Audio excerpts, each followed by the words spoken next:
Ladies and gentlemen, welcome to 3Y TV and welcome to the penultimate round of the SimPossible B Car Series season here at ISM Raceway. I'm Peter Short, and joining me in the booth here tonight is both Cameron Rich and Max Calder. It's a three-man team this week for the penultimate round at the Tricky Triangle out in the West here at ISM. And Cameron, this is a very unique racetrack. You got that dog leg in the backstretch. There's no limit to how low you can run through that dog leg. But turn number 1 and 2, also very different from 3 and 4. What are your thoughts about coming to this famed racetrack out in the West? Yeah, absolutely, Peter. It's one of my favorite racetracks. Of course, you see it from the top-down view up here. That big dogleg there right in the almost center of the screen. You're going to see 3-4 wide through that part there.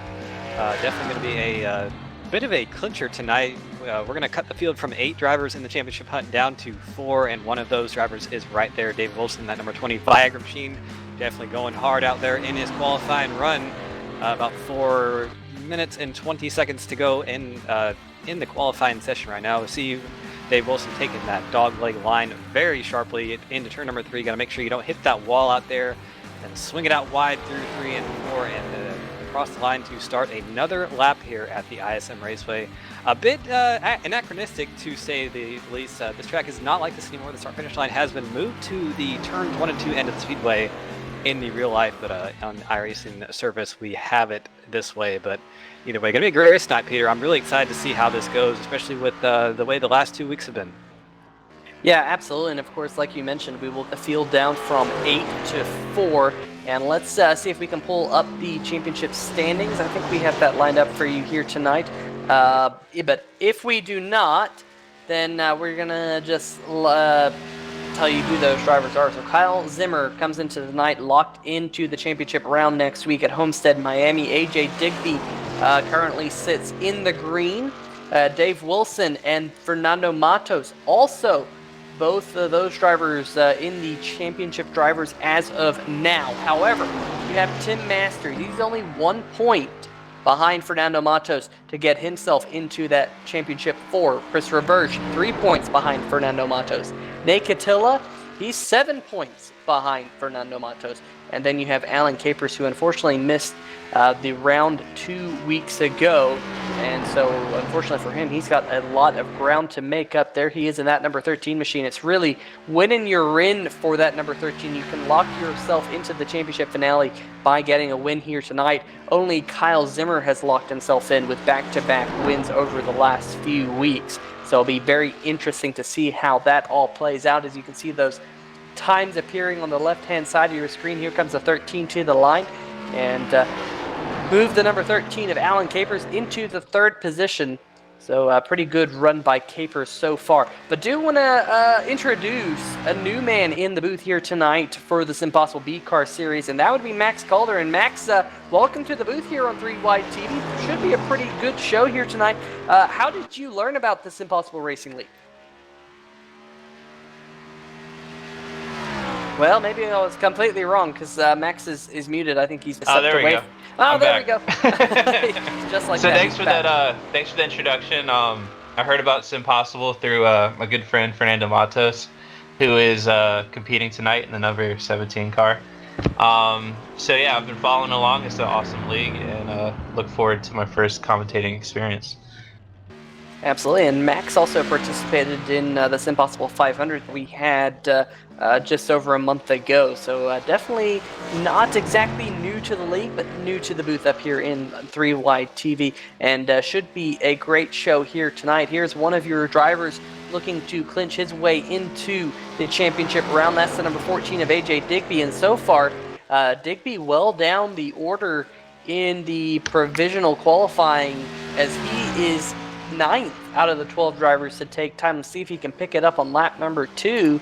And this is fairly interesting there, Cameron. That number 14's been pretty darn quick all year long, and just doesn't seem to be able to have the pace so far tonight. Yeah, and it looked like he just put the wall there off of turn number 4, so I'm not sure that lap he put in is going to count. No, it does not. So he's going to be starting from the back tonight, about 9th, 10th position. It's going to be a challenge for him to get to the front, but I don't think he should have too much trouble, and he is pretty well in the point standings, currently sitting 2nd, only 6 behind Kyle Zimmer, who is locked into Homestead. So, not really too much realistic pressure on him tonight, but still AJ Digby, being a racer himself, is going to want to get himself up to the front and get in that fight and just really make sure he doesn't get himself in trouble. That's really the key for him tonight, not to get in trouble. Yeah, absolutely. We've seen that out of AJ so far this year. Is he's got himself in trouble once or twice, so hopefully he can stay out of that mess. As the flagman there making a T, maybe? I don't know what he's trying to do there. Maybe he's, I don't know, whatever. We'll get over that fact. I'm sure he'll be waving the green flag here in just a minute as the qualifying session has concluded and all the cars now down there on the grid. Kyle Zimmer will be rolling off from the pole, and Kyle Zimmer trying to make it back-to-back wins, trying to sweep this round of the playoffs. But Cameron, why don't you go ahead and start going through tonight's starting lineup? Absolutely. So, like you said, Kyle Zimmer going to roll off in the first position tonight. Definitely wants to get that sweep for the round of 8 out of the way with the win here tonight. So he's going to be starting from the best position he can. And to his outside, a good qualifying run for the number 45, Eddie Hawks. I think one of his best qualifying runs of the year. Starting in the 3rd position, Dave Wilson, one of our championship contenders, going to be right there behind Kyle Zimmer. And Alan Capers rolling off in the 4th position. He pretty much has to win tonight to lock himself into Homestead. So look for that number 13 to be very aggressive. Tanner Sharp rolls off in the 5th position and to his outside, number 98 of Chris Roberge, trying to keep his championship hopes alive with a good run here tonight.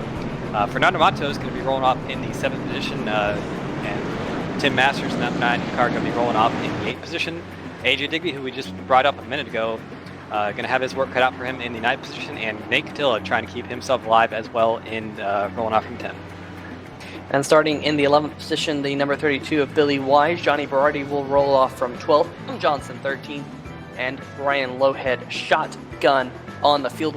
Well, Max, do you have a pick for the win here tonight? Well, I don't want to be biased and say Fernando, but I mean, I'm rooting for Fernando, but Digby looks like he's in a good spot. All right, well, we'll see what happens as the man has the green flag in hand, and we're green flag racing here at ISM Raceway. The field dives off into turn number 1 so far. No contact, no issues throughout the field as they're starting to get a little bit sorted out. In fact, as I say that, I've noticed a little bit of rear end damage from the 20 machine of Dave Wilson. And Dave in that Viagra Toyota has a little bit of... Going to go on board here with the number 13 of Alan Capers, and you can just see a little bit of a wrinkle in that back bumper, which is definitely interesting to see. We'll have to see if that affects that car or not. They do have 4 fast repairs, but for now, the field just kind of settling in, Cam. Yeah, on the moves, number 13 of Alan Capers. We've got him need to win tonight, and he's doing exactly what he needs to do. Got diving off there in turn number 3, fighting with Dave Wilson for that 2nd position. Looks like he's not going to be able to do it. The outside line just so strong through 3 and 4, but Alan Capers is doing a good job fighting on the inside. I think he might have the preferred groove here into turn number 1. We'll see if he can dive it in there. Definitely making good use of that inside line. I think off turn number 2 here, he's going to take that position, going to definitely use that inside line and maybe kill a cone here and there like he's done all season, but definitely give the 2nd position to Alan Capers. So, Peter, I think Alan he knows what he needs to do, and he's doing exactly just that. Yeah, he's making up those positions early on, and in fact, we now have a side-by-side battle for the 3rd position. This is between the number 3 machine of Tanner Sharp and the 20 of Dave Wilson, and Dave Wilson is getting freight train just kind of stuck out there on the high line, and definitely that high line not having the pace I expected it to have here early on. We were, of course, here last night on 3-Wide TV for the ASRSM Maxwell Custom Truck Series, and that high line kind of came in, but so far, Dave Wilson sliding back on that high line. Now it will be under pressure from the 45 of Eddie Hawks. But Max, when you're a race car driver out there and you kind of get in the unpreferred groove, just how frustrating is it when you're stuck? Oh, it's terrible. It's always a scary feeling. You're right on the edge, just trying to hold on to it. Yeah, absolutely. And I'm sure now Dave Wilson will be happy he's back on the inside line. Look at this. Very, very tight. Yeah, very, very tight between the 98 of Roberge and the 45 of Hawks going through turn number 3 and 4. And Roberge is a little bit sideways getting into the corner. He overdrove it just a little bit. He's going to slide up the racetrack in front of the 14 of Digby, and that will give Digby that spot back. or at least I should say that's going to move Digby up, because Roberge should just pass Eddie Hawks, and Digby's going to kind of go 2 for 1 here from 7th to 5th in 1 lap. So all of a sudden, Max, your pick, Wow. AJ Digby, starting to move up. Yeah, Digby's always fast. He's doing good. So Track far, pretty, yeah, go ahead, Cam. track pretty hot and slick here tonight. So we know that from AJ Digby, he's been talking a lot about how he likes these hot and slick races. So I think this might play into his kind of wheelhouse a little bit here tonight. Battle for second, growing up with Alan Capers and Tanner Sharp. Tanner Sharp definitely on the move. Started in 5th, now looking for that 2nd position, and he was very strong last week. Peter was not able to seal the deal, but definitely look for him to try to come out here and do that tonight. He's not in the championship hunt, missing a lot of the season, but he wants to come out here and end the year on a good note. Yeah, and of course he did miss most of the season due to some foot surgery that he had that all went well, and it was good to have him back on the racetrack last week at Texas Motor Speedway. He led the most laps in that race. But yeah, like you said, Cam, just unable to seal the deal. Hopefully he is able to come away with a good finish here tonight. So we have a caution out on the racetrack, and I believe it's the 57 of Tom Johnson. He's missing a I got a hood. little loose. Yeah, a little bit squirrely there. We'll have to see what happened here on a 3-wide TV replay. Hit the 32 of Billy Wise right behind him, but yeah, just got loose.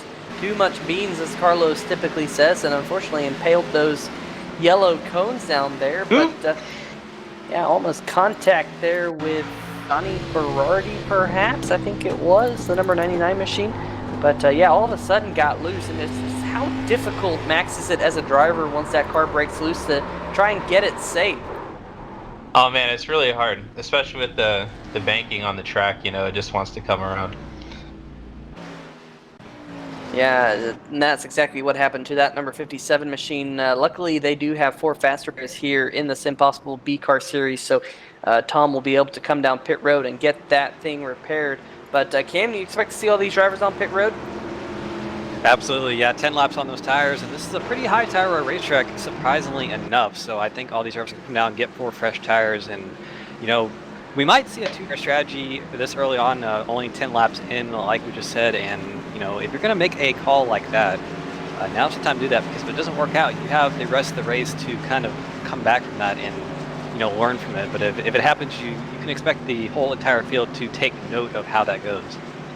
Yeah, we saw a very interesting strategy call win the Truck Series race that we broadcast last night here. A good majority of the field actually stayed out with about 10 laps to go on 10-lap old tires, and that definitely won one driver that race. But you see everyone in their pit box right now. The crew's going to work. Left side's on, right side's on, and already some cars down and away, including your race leader, the number 20 machine. I think the number 3 machine of Tanner Sharp there actually was able to pip Alan Capers for the 2nd position, so move that car up another spot.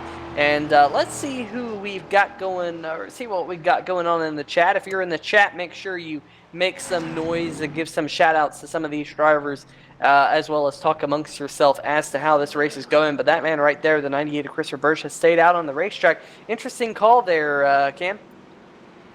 Yeah, really, you know, Chris Roberge is he really loves alternative strategies like this. You can always count on that 98 to kind of stay out on the racetrack when everybody else pits, because, you know, he is in the championship hunt, and he always has the mindset that everybody else, you know, whatever they try to do, he tries to do something different, which I really respect as a driver. So we'll see how this works out. You can definitely bet that the rest of the field is kind of going to take note of what how this works out, those 10-lap old tires on this hot and slick racetrack. I think, you know, for the first few laps, he's going to be hurting a little bit, but his tires kind of equal out. We'll see how he's able to get going.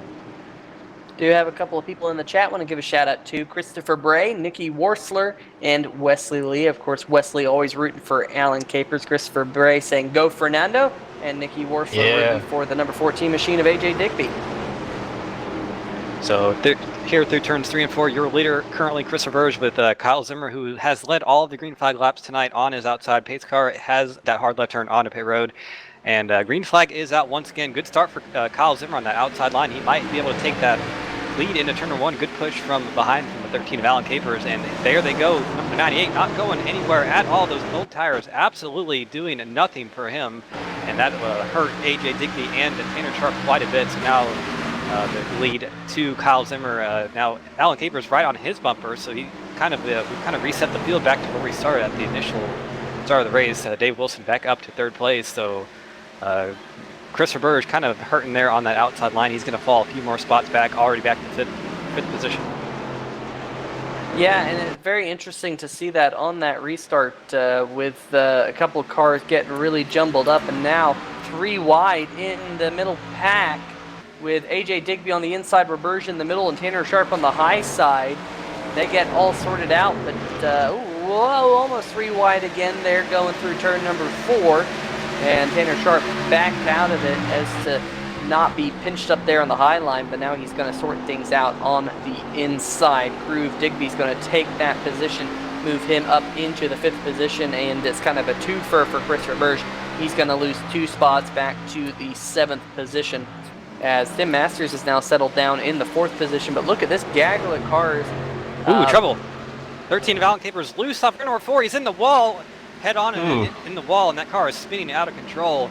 We're having a 2nd caution of the night, and definitely for Alan Capers, that's not what he needed. He is in the championship hunt trying to fight for his life, and that is not what is going to keep him living to Homestead. We'll see what happens here through 3 and 4. Just gets a little bit too low, hits the apron, and those tires said, I've had enough, and around he went. So definitely he will be saved by having a fast repair, but definitely not how he wanted to start his Nighthawk. Yeah, that number 13 machine got some front end damage, but yeah, that looks like that apron just unnerved that number 13 machine, and it went around somewhat similar to the first accident that we had that brought out the first caution, but I think definitely the apron had something to play on that one. Yeah, it's what we call the classic tank slapper right there. Yeah, just trying to get that machine woed up, but unable to do so before that contact with the inside wall. I think we'll see Alan Capers on pit road this time to get that damage repaired. We have completed 16 of the scheduled 133 laps here tonight, and we alluded to the track temperature earlier. It actually has dropped down to 103 degrees Fahrenheit, so it's dropped 1 degree, but ooh, man, look at this. We have some interesting calls on pit road here. We had a couple of drivers stay out, including the number 3 machine of Tanner Sharp. Fernando Matos in the 17 as well staying out, as has Johnny Berardi. 3 cars still on the racetrack. Meanwhile, everyone else is on pit road. And Max, what are your thoughts about that call? You think that this is beneficial for the drivers? We only had a couple green flag laps.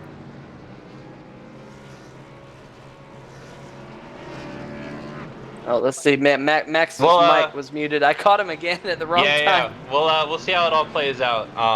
But yeah. Yeah, it looks like Tim Masters took 2 tires there. This is an interesting call to see at this point. I think this, Cameron, you kind of alluded to this earlier. Maybe it's better to try and make a strategy move at this point, like early in the race. You try and learn a little bit about how it's going to work with your race car in case you decide to do it later. And if it doesn't work out for you now, no big deal. There's plenty of time to make up the bad decision. But interesting to see that out of Tim here early in the going. Looks like we do have the 1 to green, however. And Cam, what are you seeing out of this racetrack right now? It actually looks pretty slick out there, especially on the turns 3 and 4 end of the speedway. I'll be interested to see how that works for that 9 car, because Peter, you and I both know that taking 2 tires usually on iRacing results in a net looser race car. So these cars look pretty loose as is, and I will, some drivers like that, some don't, but we'll definitely see how that works for Tim on this green flag laps. Of course, the entire field saw that that no tire strategy for Chris Roberge did not really work out for 10 laps, but we'll see how Fernando and Tanner are able to get going here on this restart with just about 2 or 3 on those, or 2 or 3 green flag laps on those tires. But you see that pace car making that hard left turn onto pit road now, so the field will be in the hands of Tanner Sharp, or it should be. Field kind of not situated here at all. Fernando Matos was way too far ahead at the green flag. Here comes Tanner Sharp finally taking that his rightful spot into turn number 1. That kind of stacked up the field a little bit, though. Eddie Hawk's a little bit sideways through 1 and 2, but I think the whole field has situated themselves quite nicely. Here comes Kyle Zimmer in that 25. We know he's extremely fast here tonight. He's already up to third, looking for second, looking for the lead already. He actually thought about making it 3 wide into turn number 3. Ooh, trouble. Wow. 99 sideways and Digby sideways as well. And we have a bit of a mess out here on the turn 3 and 4 end of the speedway. And I want to see what happened there, but it looked just like everybody kind of ran into each other. Yeah, we'll see what happened here on the pre-wide replay. Max, talk us through what happened here. Well, it looks like the number 65 it is. Yeah, the number 99 came into the 14 and just came around.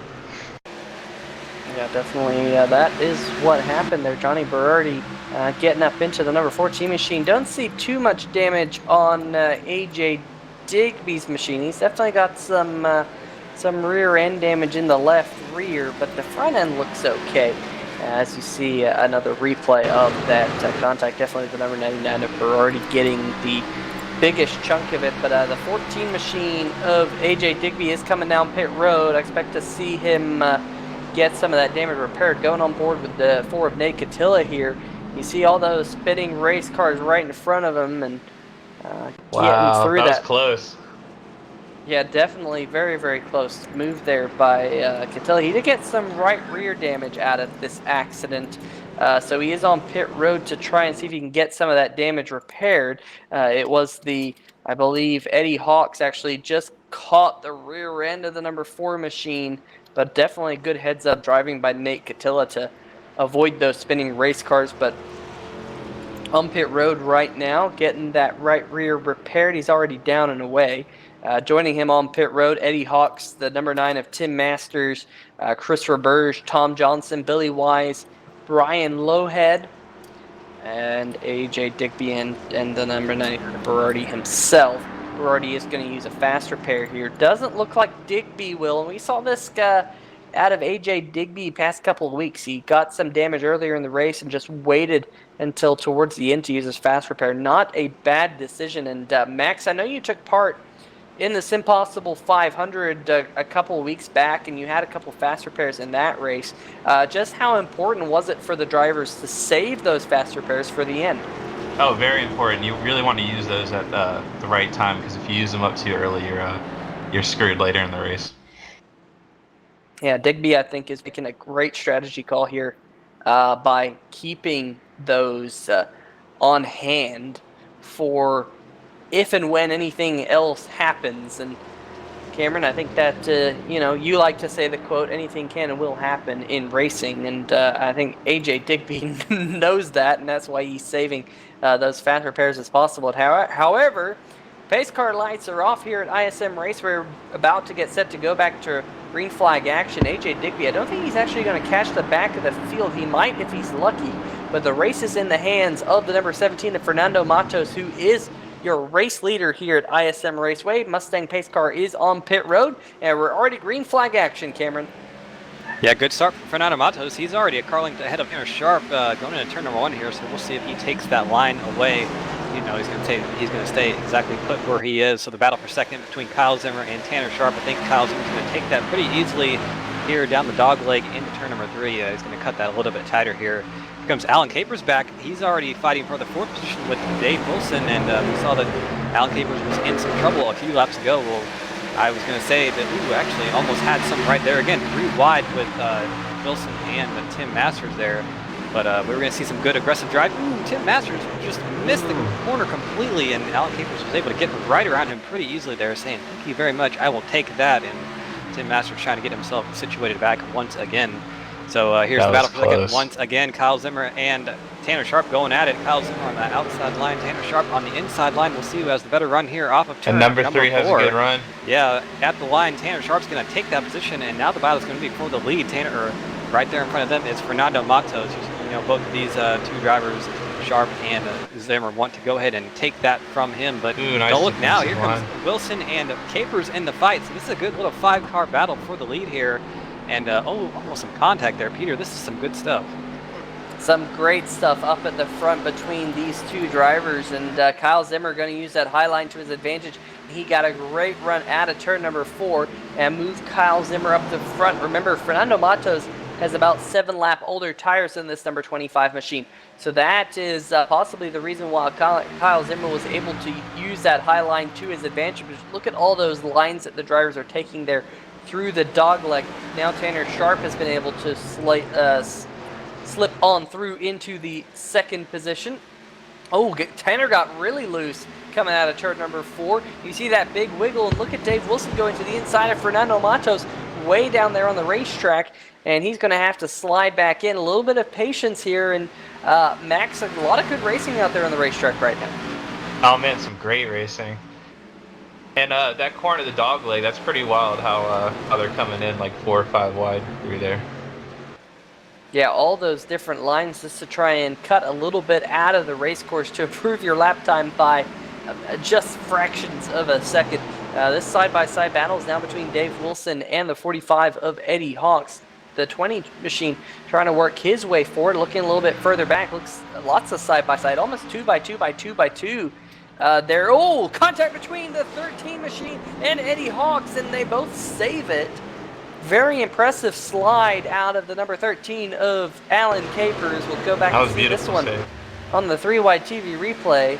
And yeah, it was an absolute beauty of a save between these two drivers. You see the initial contact right about there, and the number 13 machine just completely sideways. Maybe the wall helped him just a little bit. Man, that 13, that was clean. Yeah, absolutely clean. As battle for the third position as the number 20 of Dave Wilson has caught Fernando Matos. I think those older tires, Cameron, I think they're starting to struggle on the number 17.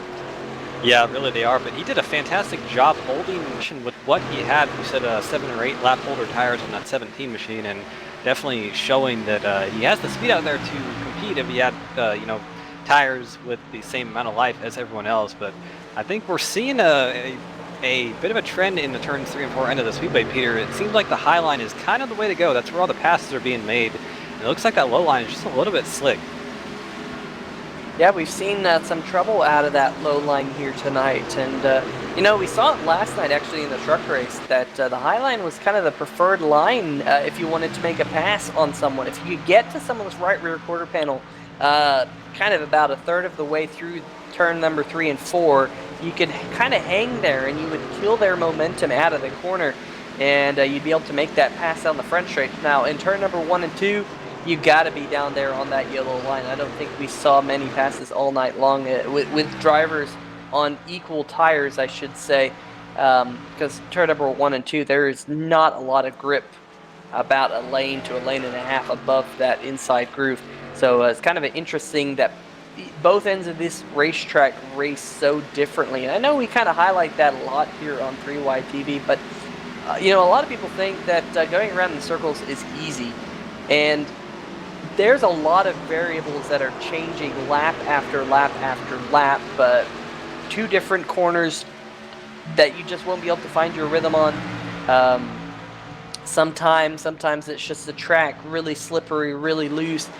You have to think that these tires wear lap after lap, and I'll tell you what, when you go out and qualify with fresh tires, you can tell the difference from lap number 1 and lap number 2.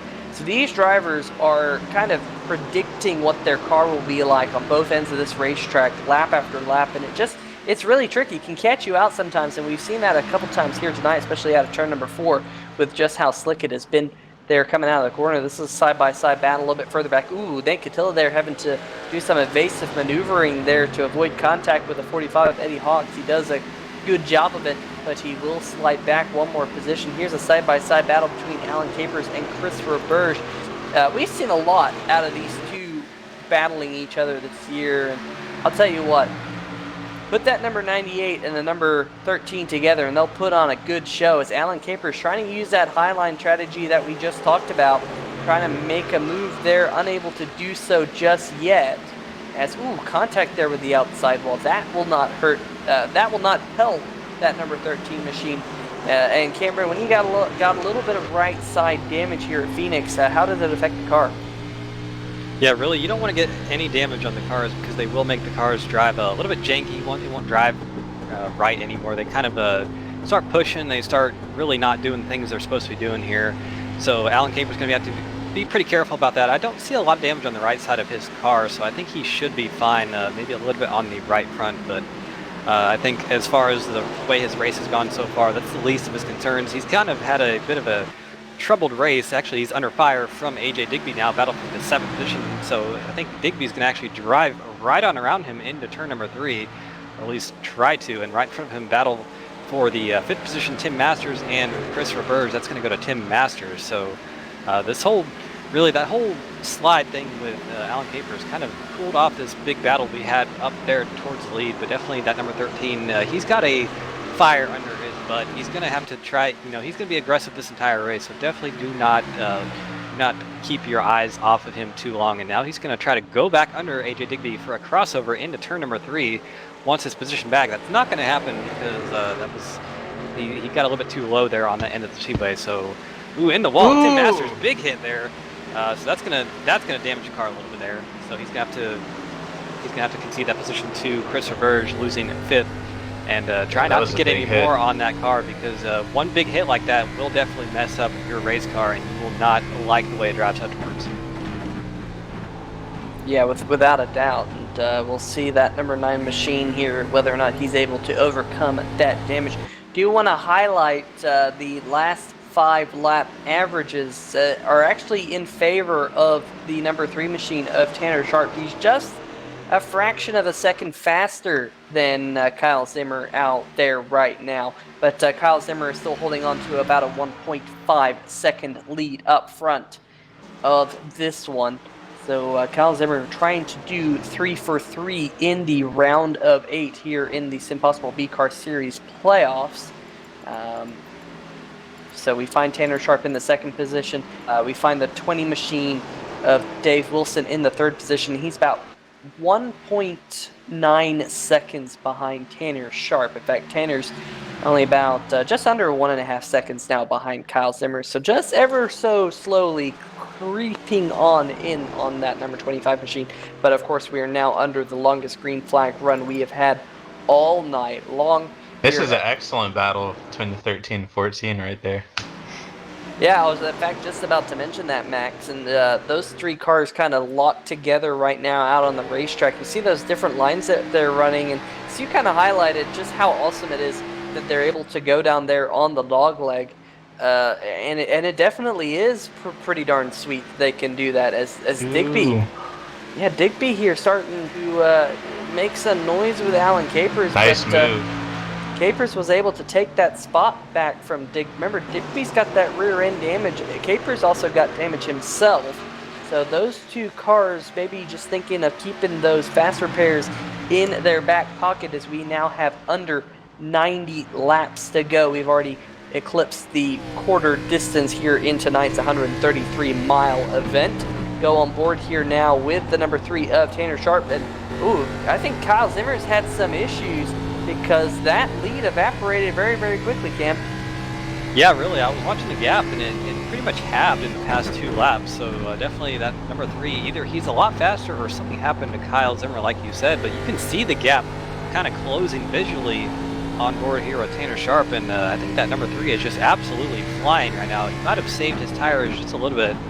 Tanner definitely very good at doing just that. And you see there through turns 1 and 2, he's taking it very, very tight. He's being very tight through that end of the speedway. He's a lot better on that end of the track versus Kyle Zimmer, and I think through 3 and 4 as well. You see Kyle Zimmer kind of diving it down there and kind of sliding up a little bit. Tanner's kind of just keeping it right there on that yellow line and really making up a lot of time. And I think that if it kind of keeps going like that, he's going to be right there at the back bumper of Kyle Zimmer in a couple laps or so.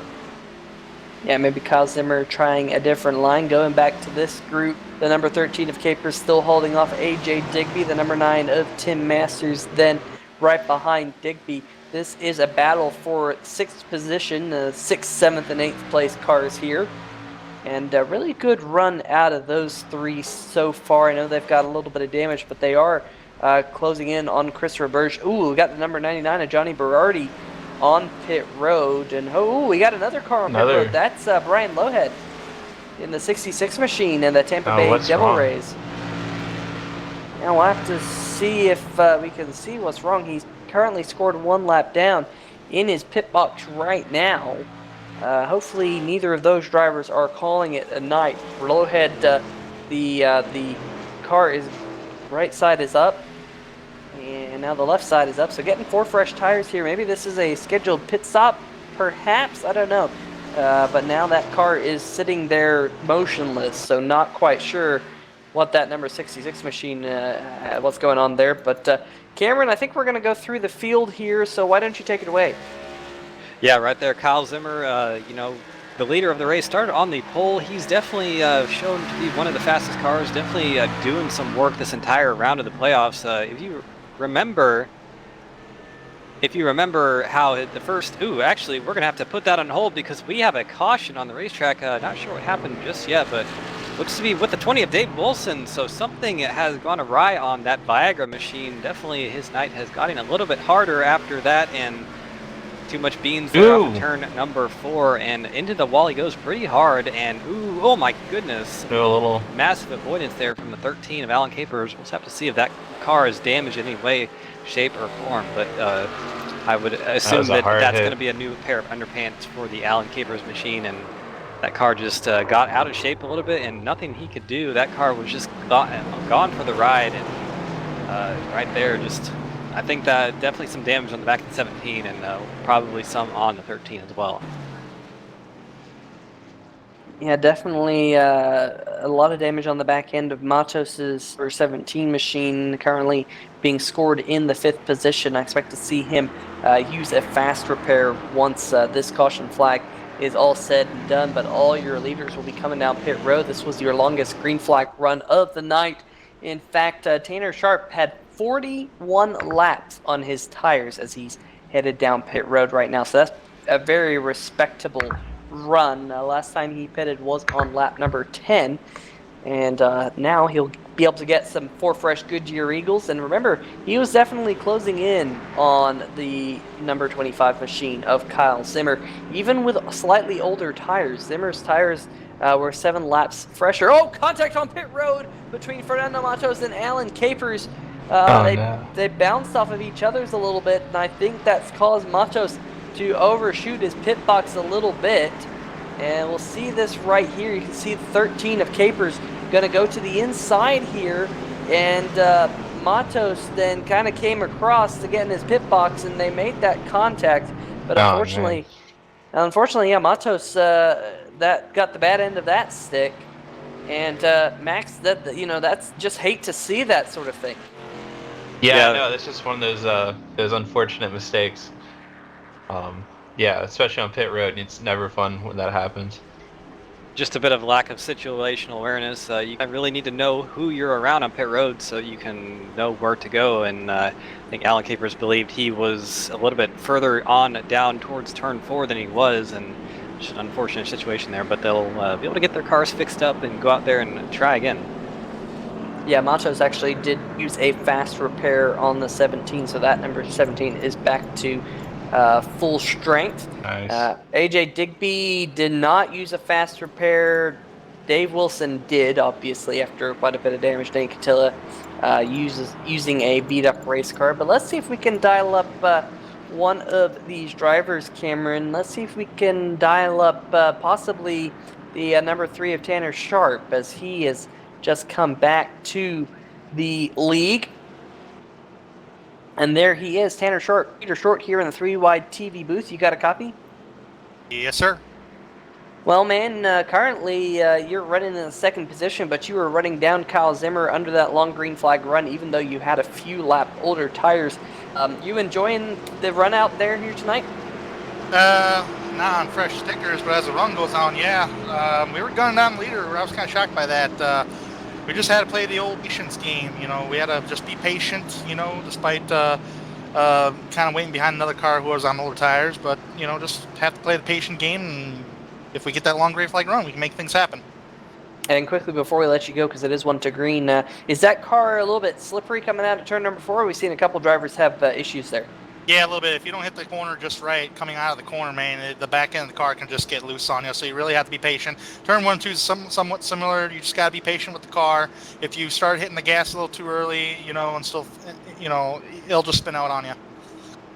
All right, we'll let you get back to it as base car lights are off. We're going to go back to green flag racing, and definitely very interesting to hear that here tonight out of Tanner Sharp. But Cameron, here we go. Green flag about to be back in the air.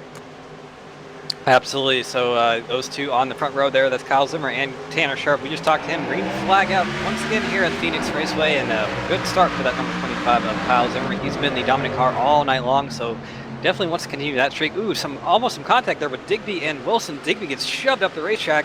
He might be under fire from Nate Catilla, but it looks like it might be okay for him for the time being. But actually, for second place, look, a new player in the fight. Christopher Burge has actually gotten around Tanner Sharp for the time being. I think Tanner's going to come right back here on the outside line out of turn number 4 and say, no, thank you very much. I'm going to keep that second position. He knows he's fast on old tires. He said it himself. He's not going to want to lose that spot to that number 98. But Chris Burge looking absolutely racy right now.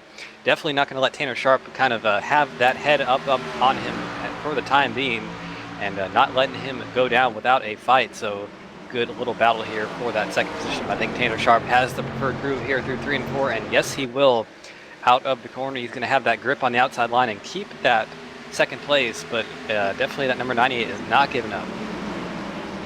Yeah, definitely a really, really good restart here out of these drivers, but AJ Digby sliding back into the 7th position, and Max, a very, very racy here on the short run. Be interesting to see that all these drivers trying to get lots of positions where they can, but I've been very impressed out of these drivers tonight. What about you? Oh, absolutely. They've been holding it together on what looks like a pretty tricky track. Everybody's getting loose, but, for the most part, people are keeping it clean and racing well.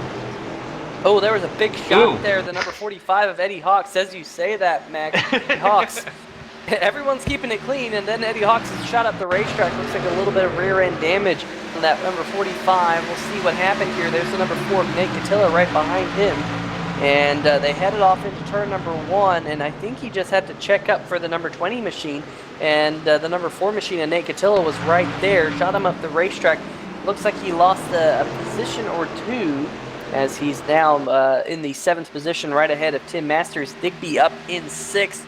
In fact, we have a battle for the 5th position between Digby and the number 4 machine of Nate Catilla. Let's keep an eye on the number 17 of Fernando Matos as he tries to work his way back through the field. He's up to the 10th position as of now. Remember, he had that contact on pit road, as well as had to use a fast repair under this last caution. Digby and Catilla. Oh, Digby got the apron and really sideways. What a save out of that number 14 machine.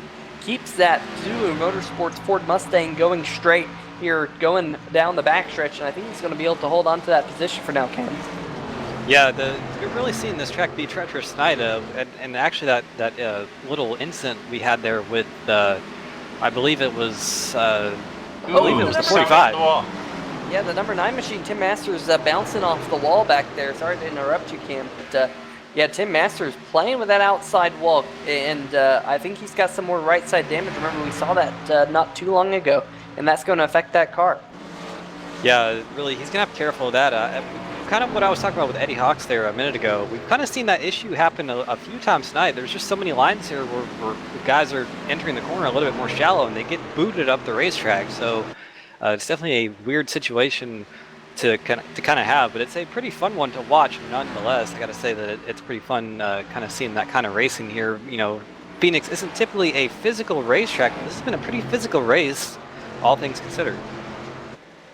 Yeah, definitely been a pretty physical race, but most of the drivers keeping it clean. And Max, you kind of said it best. It looks like a pretty treacherous racetrack, but they're all kind of keeping it together out here. We've already had some fairly lengthy green flag runs. Now we're about 7 or so laps into this green flag run as we are closing in on the cross flags mark here tonight, the halfway distance in the 133-mile event. We got this side-by-side battle between the 13 of Capers and the 45 of Eddie Hawks. Remember, this race is pretty much win and you're in for Alan Capers. There's no other real way that number 13 can make it into the season finale, so he's trying to work his way through the pack here, now getting the 7th position through the dogleg.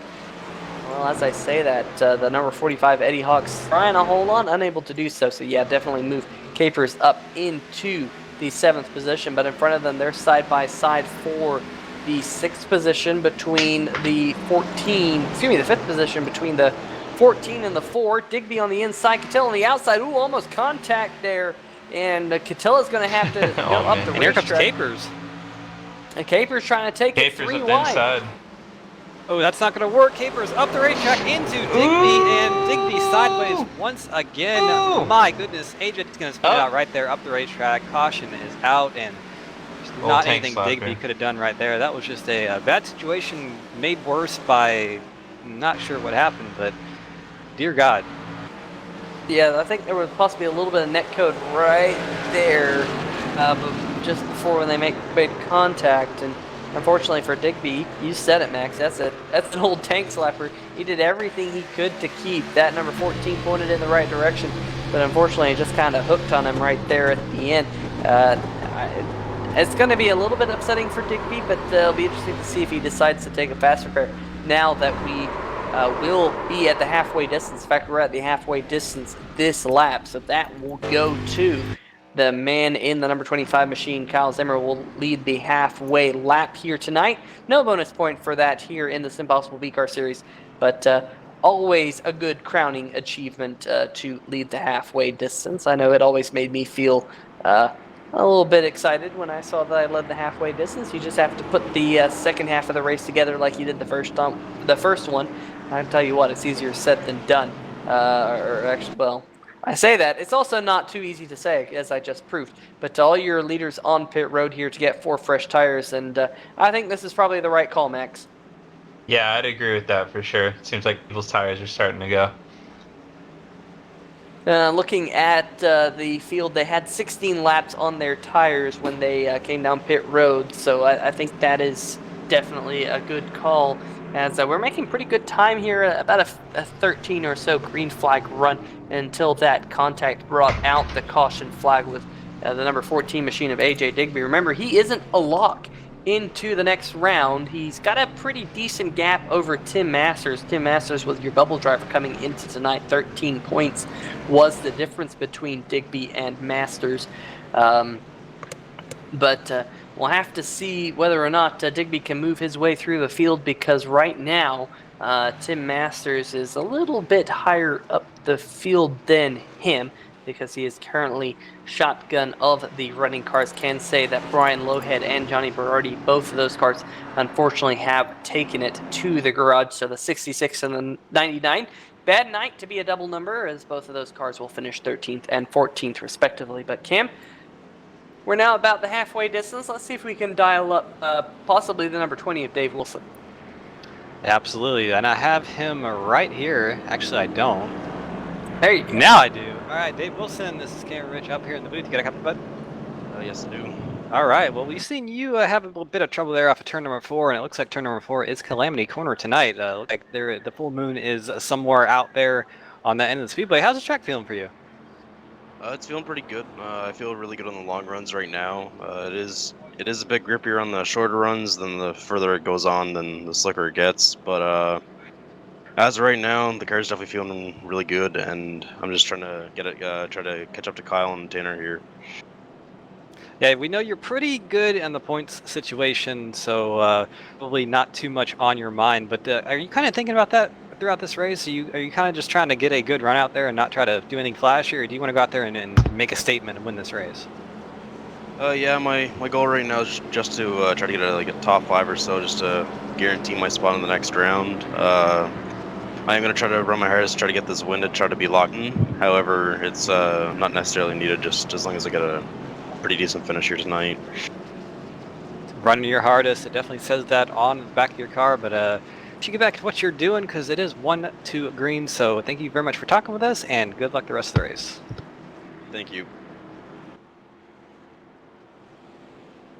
So interesting to note, he's kind of thinking about the points, but not really, Peter. And I mean, that's not really interesting. That's kind of what I think. That's kind of what you and I both did when we were kind of still racing. You know, it's kind of in the back of your mind, but you kind of don't want to let it out, because when you let it out, it's kind of when you start giving yourself anxiety and you start thinking about things you shouldn't be thinking about, and you need to kind of focus on the race at hand. Yeah, I'll tell you what, I'm a race car driver. I'm out on the racetrack to go out there and have a good time, and I'll tell you what, there's nothing better than winning a race. That's the best way to have fun. And so I'm sure that is what's going through Dave Wilson's mind right now as we're back to green flag action here at ISM Raceway in the second half of the race now. And that number 25, Kyle Zimmer, pretty good restart by him. But the number 3 of Tanner Sharp holding tough around the high side as they go down the dog leg there. You see both of them getting a little bit close. Now we'll have to see if that number 3 machine can hold tough on the outside. Unable to do so just yet. Possibly doing the over-under here. Tanner Sharp now looking underneath the number 25 machine. That's what you have to do. The undercut there coming out of the corner. And now Tanner Sharp's got the preferred line into turn number 1 and 2. Can he make that work down there? Unable to do so just yet. The 25 holding tough. But Tanner Sharp's going to go all the way down to the bottom side of the racetrack here through the dogleg. They're still side by side going off into turn number 3. Very good racing between these two. Yeah, definitely. That is Sharp's making Dale proud with that number 3. Well, that's what you have to do, and I'll tell you what, there's nothing more fun in racing than off a move like that, and doing so for the win. Ooh, trouble! Big trouble. Turn 2, I'd see Fernando Matos sideways, and there's Tim Masters as well, so caution is out once again here at Phoenix, and we'll have to see what happened here, but definitely out of the corner of my eye, I did see a bit of contact with the 17 and 9. And we'll see if the 4 was involved as well. In turn number 1 there, it just looks like they ran out of room there, and around they went. Yeah, I mean, I'm looking at that now. You're going to have to see this one from kind of the helicopter cam. Number 9 was coming down the racetrack, and the number 17 was coming up the racetrack. And I think that was just a 50-50 call that both 2 race cars going for the same real estate here in turn number 1. And unfortunately for the number 9 machine, I think he kind of got the bad end of that stick up in the outside wall. But Tim Masters now with no rear end. He'll have to come down pit road. We'll re-rack the cars, and we'll get another restart here in just a moment. And Max, now it's a little bit more difficult call. Do you think you're going to pit here? That's tough because there hasn't been too many green flag laps, only a few. So I personally wouldn't, but that's up to the drivers. But we see a few people coming in as I say that. Yeah, well, it's about 60% of the cars on pit road right now. We do have a couple cars staying out, including Billy Wise, AJ Digby, Fernando Matos, and Tanner Sharp. So 4 cars stayed on the racetrack. That's going to tell you that 7 cars are on pit road right now. Actually 8 cars, because the number 9 machine of Tim Masters is on pit road as well. So let's just say 33% of the cars stayed out on the racetrack, and the other 2/3 down on pit road, including that man right there, the number 25 machine of Kyle Zimmer. It looks like everyone's going to elect to take 4 tires here. Kyle Zimmer going to win that race off pit road quite easily over the number 45 of Eddie Hawks. So good move by them. And Cameron, you know, this season is winding down. This is the penultimate round here tonight. Next year, these drivers are going to jump up to the Cup cars, and I hear that they're not going to have fast repairs, and I'm interested to see a couple drivers like AJ Digby, Fernando Matos, and next year, if they don't have any fast repairs, you're going to have to go out there and race with a little damaged race car.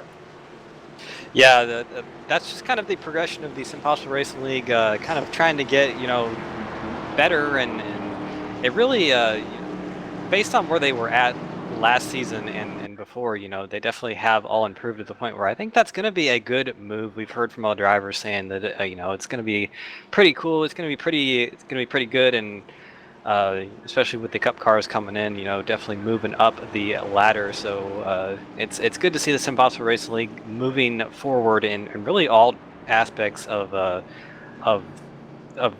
direction and all that. So it's going to be pretty cool. I think all the drivers are going to be really excited for it. Yeah, the SimPossible Racing League, founded just over 1 year ago, started with a small truck series season.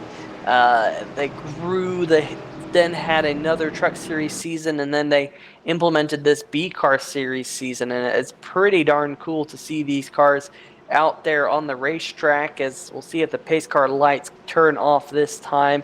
Indeed they do. We'll be getting set to go back to green with 56 laps to go around this place, currently scoring 57 to go. So that will go by in a flash if we can get Some green flag action here. Had a couple of cautions almost back to back here. But cautions certainly breed cautions, especially around this place. And we mentioned this last night in the broadcast that this racetrack can sometimes race like a short track just because of how densely packed the field can be and how densely packed the cars are, especially through the corners. I mean, we've seen a lot of tight, close racing here tonight, and I expect to see some more tight action here on this restart. Tanner Sharp leads. In the second position, we got the number 17 of Matos. Third position, AJ Digby, Billy Wise, and yeah, there might have been a little bit of a tap between those front two. Billy Wise will restart fourth, Kyle Zimmer fifth. Remember, Zimmer's the first car on 4 fresh tires, but the Ford Mustang pace car down pit road. Green flag back in the air. The flagman is still facing the crowd. Don't know what he's doing, but all the race cars going off. Ooh, trouble. Eddie Hawks, 45, got shoved out of the groove time, and he was 3 wide for a bit, but it looks like everybody's going to keep it straight. We have 4 wide down the dogleg here. Kyle Zimmer going all the way down the inside line. He could almost hit the wall with his left hand. And ooh, some contact here, and looks like, ooh, somebody is in the wall. Somebody is spinning sideways. Came around. And there is so much going on here that I can't even keep up, but I see Alan Capers there. Eddie Hawks involved. 32 of Billy Wise in trouble there, so I think this little 4 wide here into turn number 3 did not go well for a couple cars there, and AJ Digby kind of checked up a little bit. Billy Wise into him sideways, and a separate incident behind them, Tim Masters kind of getting turned around himself. So no caution out though, so we are still green flag here at Phoenix. Yeah, that flagman being pointed away from the racetrack definitely showed itself right there. There was no caution for that one. But watch the number. See if we can watch the number 45 machine of Eddie Hawks. He gets thrown into the wall, gets sandwiched up there by a couple of other cars. I think the number 9 of Tim Masters and 13 of Capers. And now Eddie Hawks has no rear deck lid. So that number 45 is going to have to see if he can make up some positions here. Going on board with the number 45 here. So you see, yeah, gets clipped in the rear and oof, gets up on 2 wheels there briefly. And the number 57 that 13 just got sandwiched between them. Like got ping pong between them. Yeah, that's a tough thing as a race car driver when you know all of a sudden there's nothing you really can do. You're just sandwiched against the wall. But so far, Eddie Hawk's still out there in the racetrack. There's the number 13 of Alan Capers, like you were mentioning. There's the number 14 of Digby. Digby currently in the 5th position, just inside the top 5. He's got the number 20 of Dave Wilson in front of him, as well as Fernando Matos. And Matos here holding on quite strongly. But Tanner Sharp and Kyle Zimmer up at the front, first and second. Remember, Tanner did not elect to come down pit road, has 7-lap older tires than Zimmer. This is kind of the similar scenario that we saw earlier, Cameron, with Tanner Sharp having slightly older tires, but Tanner on the long run was actually able to close in on Kyle Zimmer, but now the number 3 machine has track position. Yeah, we heard from Tanner himself. He says he likes the car a lot better on a little bit older tires versus the sticker tires, so might have been a bit of a strategy call. Hey, just stay out on those old tires and hope by the time that Kyle Zimmer gets to him, he's got a little bit of time on his tires as well. But of course, we know that Kyle Zimmer kind of flew through the field pretty quickly. He's already, about a second behind Tanner Sharp, not even really, about half a second. So he's going to have to kind of pull everything he has in that race car right now to try to not get past with a 25. But he's doing a very good job of it right now. Actually extended the lead out a little bit last time by. Yeah, I was going to mention that last time by, he was 14 1/10ths of a second quicker. Was the number 3 of Tanner Sharp over Kyle Zimmer. Dave Wilson then back behind them. Actually, the fastest race car on the circuit, about 12 1/1000ths of a second faster than Tanner Sharp. And those are just fractions of a second, but they do add up over the run. 4th place is Fernando Matos. That's where he's kind of slotted in for now. 5th place is AJ Digby. Chris Roberge finds himself in the 6th position, and the number 98 machine. Then we find Nate Catilla, Alan Capers, Eddie Hawks, and Tom Johnson rounding out number top 4 10. trying to work his way around 98 right now. Going at it hard. Yeah, we've seen some good runs out of this number 4 machine of Nate Catilla as of late. He's definitely been one of the drivers who has been, I would say, most improved over the season. Nate definitely has a fantastic showing each and every week here, as he is going to go all the way down to the inside of the racetrack underneath Chris Roberge. Actually had to check up to get back up onto the racing surface as to not make contact with Roberge as they work their way through 3 and 4. Ooh. Yeah, I think Right up number on his 98. bumper. I think the number 98 is getting a little contact. No! And caution in the air here at man. ISM Raceway. They managed to stay off the wall though. That's good. Yeah, they Little low definitely. top, but doesn't look like much damage. Yeah, they definitely hit each other there just a little bit, and you see that contact there, and I think that's probably what did most of the damage here, because you had just a little kiss with the outside wall for both of those cars. It'll be interesting to see if either of them decide to use a fast repair or not, or whether or not they kind of bank them for later, but we are back under yellow flag conditions here. This is on board with the number 4 of Catilla, and that's a kind of an interesting call there, Cam. I don't know if I don't know who really, if you can put any drivers at fault. That looks like another one of those racing deals. Both drivers going for the same real estate. Yeah, with turn 1 especially, it looks like that some drivers just straighter entry into it, and really, you kind of just get accidents like that where the outside driver kind of tries to arc the corner and they just really can't, and just one of those things that happens. Really, we kind of saw the same thing that happened with, I believe it was Eddie Hawks a couple cautions ago. But it definitely is kind of rearing its ugly head once again. But see, the entire field on pit road now, led by Tanner Sharp, and I think that's going to be good for him. He's going to be on strategy with Kyle Zimmer once again, and he's got track position in front of him. So definitely Tanner Sharp going to be happy that this caution came out, as well as I believe Alan Capers and Eddie Hawks, both those cars quite well destroyed. You see the rear end of Alan Capers right there, and knows he has to win again. And there's Eddie Hawks.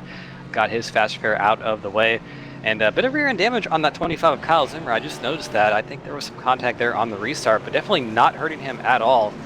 Race off pit road there, won by Tanner Sharp, followed by Kyle Zimmer and the number 98 of Chris Roberge. I think he took 2 tires, so a nice little strategy call there for the number 98 machine. We'll see how that works out for him. Yeah, and you said this earlier, Cameron, that 2 tires usually makes your race car a little bit looser. So if that number 98 machine has been struggling with a tight race car, granted they do have fixed setups here, and we have heard they're a little bit loose, but if he's struggling with a tight race car, that will also kind of help the balance of that number 98 machine. But under this caution, let's see if we can dial up one of the other drivers. Let's see if we can talk to the number 98 machine of Chris Roberge. And here he is, Chris Roberge, Peter Short in the 3Y TV booth. You got a copy? Yes, I do. Well, man, you took 2 tires under this this pit sequence here. Interesting call, but you got yourself a little bit of track position. What do you think you can do on 2 tires? I just gotta hold it until right to the end if I can. How's that number? Oh, go ahead. If there's another caution, I'll probably go back in and go on the other side. We don't know yet. Well, how's that number 98 driving for you out there? You've kind of had a roller coaster of a night, as we often see here in the SimPossible Racing League. But now you find yourself in the top 3. Has it been a good night for that 98? Yeah, well, I'm on the cut line of the playoffs, so trying to get best position I can to see if I can make the final 4 for the championship. Yeah, absolutely. You came into tonight just a few points behind Fernando Matos. Matos was the driver just in front of Tim Masters, but all of you drivers separated by only 3 points. So definitely looking towards that championship. But the pace car lights are off. We're going to let you get back to it here. Chris, best of luck. Thank you very much. All right. Well, that is driver of the number 98, Chris Roberge, will be starting in the 3rd position, right behind the number 3 machine of Tanner Sharp. So very interesting to hear him say that as we're getting set to go back to green cam. Yeah, the 3 and 4. We're going to have 42 laps to go on this restart. Quick rundown on the field. Tanner Sharp, the leader, followed by Kyle Zimmer, Chris Roberge, Dave Wilson, and AJ Digby has made himself up to the 5th position, and Alan Capers is currently running in 6th. So both those drivers in that 3rd row having a bit of a star-crossed night. We'll see if they can get back up, but the green flag is out once again. Good start from number 3 of Tanner Sharp. We know that he is on strategy with all of the other drivers right now, so we'll see how he can use those fresh tires to his advantage. We know he's not a fan of those, but battle for the lead. Kyle Zimmer on that outside line. Cars all over the racetrack. Here's Dave Wilson trying to get into the battle for the lead. Almost some 3 wide there with the 14 and the 98. Contact there through 3 and 4. 98 sideways, and we'll see if he he's able to save it under that yellow line. My goodness, what an incredible save for him. Just talk to him. He's not going to be too happy about that. Oh, Ooh, the big trouble. 13 of 13. Capers. Oh my Upside goodness. down. Monster jamming his way through the front stretch, and unfortunately that number 13 is smoking. Not in a good way either. Billy Yeah, Wise going underneath him. We know smoking's bad for you, and more if you're a race car. I think Billy Wise, though, might be a little contentious on that smoking is free thing. I think Billy Wise is a proponent of smoking certain things that are legal. And now Alan Capers is smoking around the racetrack, unfortunately, in that number 13. And remember, he had to win, really, to get in tonight. He's kind of pulled all the stops to try and do so, but luck has not gone his way so far. He's going to have to use another faster pair here after that contact, but it all started right here in the middle of the corner. You see that great save out of the number 98 of Reverge, and look up ahead. That number 13, I think he caught the wall cam. We sent him down the racetrack, and nowhere for Billy Wise to go.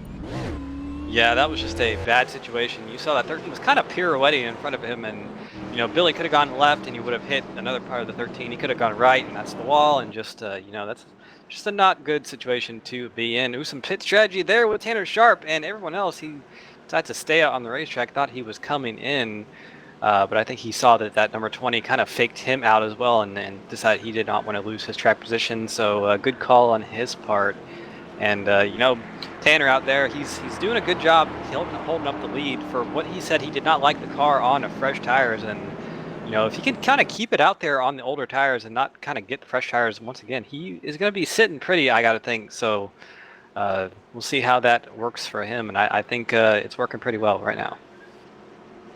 Absolutely, that number 3 machine is your race leader. Do you want to give a few shout outs in the chat? We got Will Worsler and Nikki Worsler bantering with one another, so that's always fun to see a little bit of banter out there. But I gotta say, Will, Nikki is always right. You just can't argue with that. You can try, but you won't win out there. But nonetheless, very interesting. Let's see if we can dial up another one of your drivers out there. Let's see if we can dial up the number 14 machine of AJ Digby, your Zulu Motorsports driver, currently being scored in the 4th position.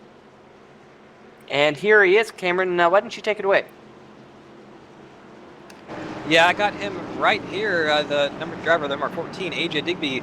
Not been a particularly clean night for you, but you've got yourself up there in the 4th position now. Kind of just talk us through how it's gone from your perspective. Yeah, I botched my qualifying lap up, so had to start from the back, and that's been basically I've been most of the night, just starting from the back, moving up. I get into the top 5, and then a caution comes out, and I pit, and twice it was me getting kazi'd into 3 and 4, but that's kind of what happens, especially with this dog leg. It tends to lead to that. So just finally have some track position. Finally was able to use that faster pair on that last caution, and hopefully can stay up front and clean up here with the leaders. All I need is a top 10 and I'm on. So I was trying to save up faster pairs in case things got super dicey. So I still got 3 left. I've only used 1 even through all the contact I've had, but that last caution I had, it didn't even show up as any sort of contact with Chris, so it must have been some netcode. He popped into the chat and let me know that it wasn't my fault, that it was all good. So we're moving on, we're racing. I was glad he was able to save it and keep it straight, but I just gotta make it to the finish with a clean car, and I should be on in the next round. But I have a car that I think can contend for the win, just haven't been able to be up front until now, so we'll see what happens. Yeah, real quick, we know you like the hot and slick racetracks. We're about to go green here, but is that kind of playing into your driving style? You think you can get up there and challenge on this next restart? I just love Phoenix in general, so I think I can challenge anywhere here, and just hoping for the best. We have a fast race car, but so do other people, and keeping it clean is one of the most important things here tonight. But we'll give it a go for all we got, and a win would be awesome heading into next week. All right, AJ, thank you very much for talking to us. We'll let you get back to this flag about to come out, so we're going to go ahead and do this real quick. And through 3 and 4, peeled in the hands of Tanner Sharp. He's still your leader, and the green flag out once again. Good start for Tanner Sharp. Good start for Kyle Zimmer as well. Good start for all of the top 4, really. They're all going to be side by side into turn number 1 here. And we just talked to AJ Digby. He's fighting on the outside of Dave Wilson for that third position. Takes it pretty easily there off of turn number 2. And actually looking for a second on Kyle Zimmer, but not going to be able to take it just yet. Tanner Sharp holds the lead through 3 and 4. Almost some dicing here through the 3 and 4 end of the speedway. It looks like everybody is kind of shuffling to try to figure out which line they want to take. But off of turn number 4, looks like everybody has singled themselves out. But it's battle for second. AJ Digby going to make a forceful move on Kyle Zimmer into turn number 1. Not going to be able to do anything with that just yet. And it looks like he lost a lot of momentum there. Might be under fire from Eddie Hawks here and Dave Wilson behind him. Yeah, definitely a good battle. Ooh, is that car around I saw? Oh, yes, it is. It's the 4 machine Nate Catilla. Out of the corner of my eye, I saw a car sliding up across the racetrack, and it unfortunately is the number 4 of Nate Catilla back under caution. And Max, cautions breed cautions here. Take us through this one. Yeah, they absolutely breed cautions. Let's see what happened right here. Ooh, so it looked like the 13, the 4 was coming up on the outside, and the 13 chopped over to him and turned him around. And that's one of those things that can happen here with the leg, because when you go through the dog leg, you lose your reference of the car next to you, because you put so much gap between them, and then all of a sudden you kind of have it coming together up on the racetrack, just like what you had there between Catilla and the number 13 of Capers. So that's not what Catilla wanted to see. He has got some left rear damage out of that number 4 machine. He will probably be starting this next restart in the back, but starting that next restart in the back will be interesting for us. We'll see if we can go actually and spectate with the number 4 and Wayne Lowe under this next restart. Wayne Lowe is the spotter for Nate Catilla, does a fantastic job of spotting for that number 4 machine, and we'll see if we can go on board with them for this next restart. But let's see, in the meantime, let's see if we can dial up one of these other drivers who are up there near the front of the track. Let's see if we can pick up the number 45 machine of Eddie Hawks. He's currently running in the 4th position. Eddie Hawks, Peter Short in the 3-wide TV booth. You can copy? Yep, sure do. Well, man, it's kind of been an up-down night for you in the number 45 as well. You've seen some damage on that car a couple times. In fact, probably about 15 laps or so, you were on 2 wheels going through turn number 3 and 4. How's that number 45 been here tonight? It's been a crazy night. Yeah, just there's so many chase drivers. I'm just afraid to race around anybody. But yeah, damaged a couple times. But I tell you what, I've got a fast car. Since you have been damaged a couple of times, how many fast repairs do you have left? I'm down to 1. All right. Well, hopefully you don't have to use that one, but at least it's to know that you have one in your back pocket if you do need to use it. But how's that race? How's the track driving for you here tonight? The track's fine. It's just really traffic. Everybody's braking points are different.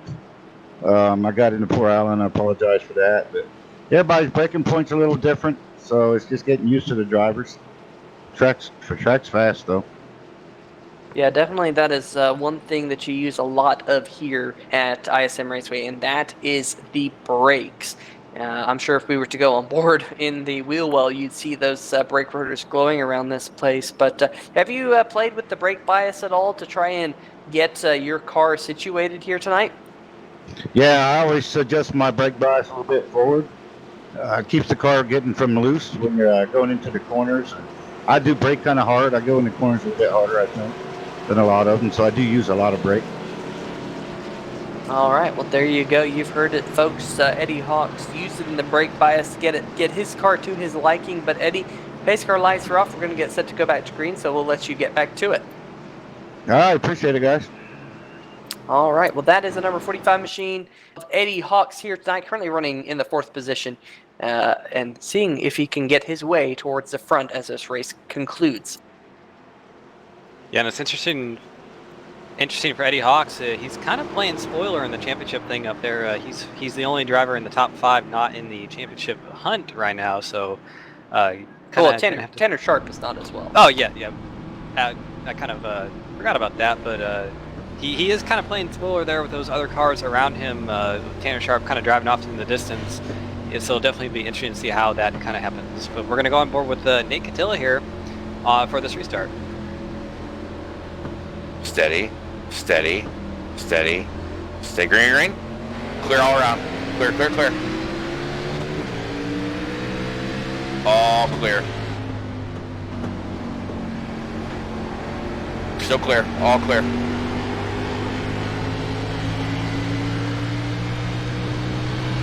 Clear by 2.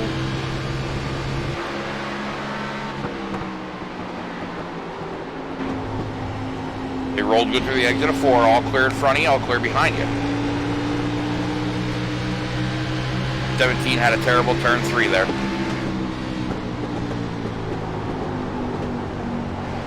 Clear, all clear, all clear.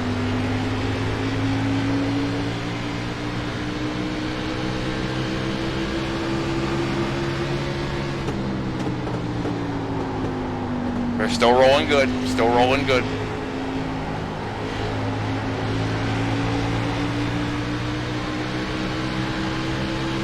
Don't even look in your mirror, nothing important back there.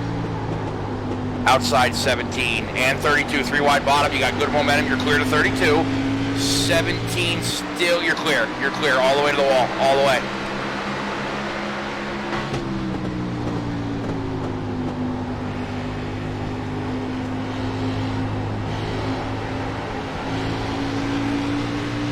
Clear by 2.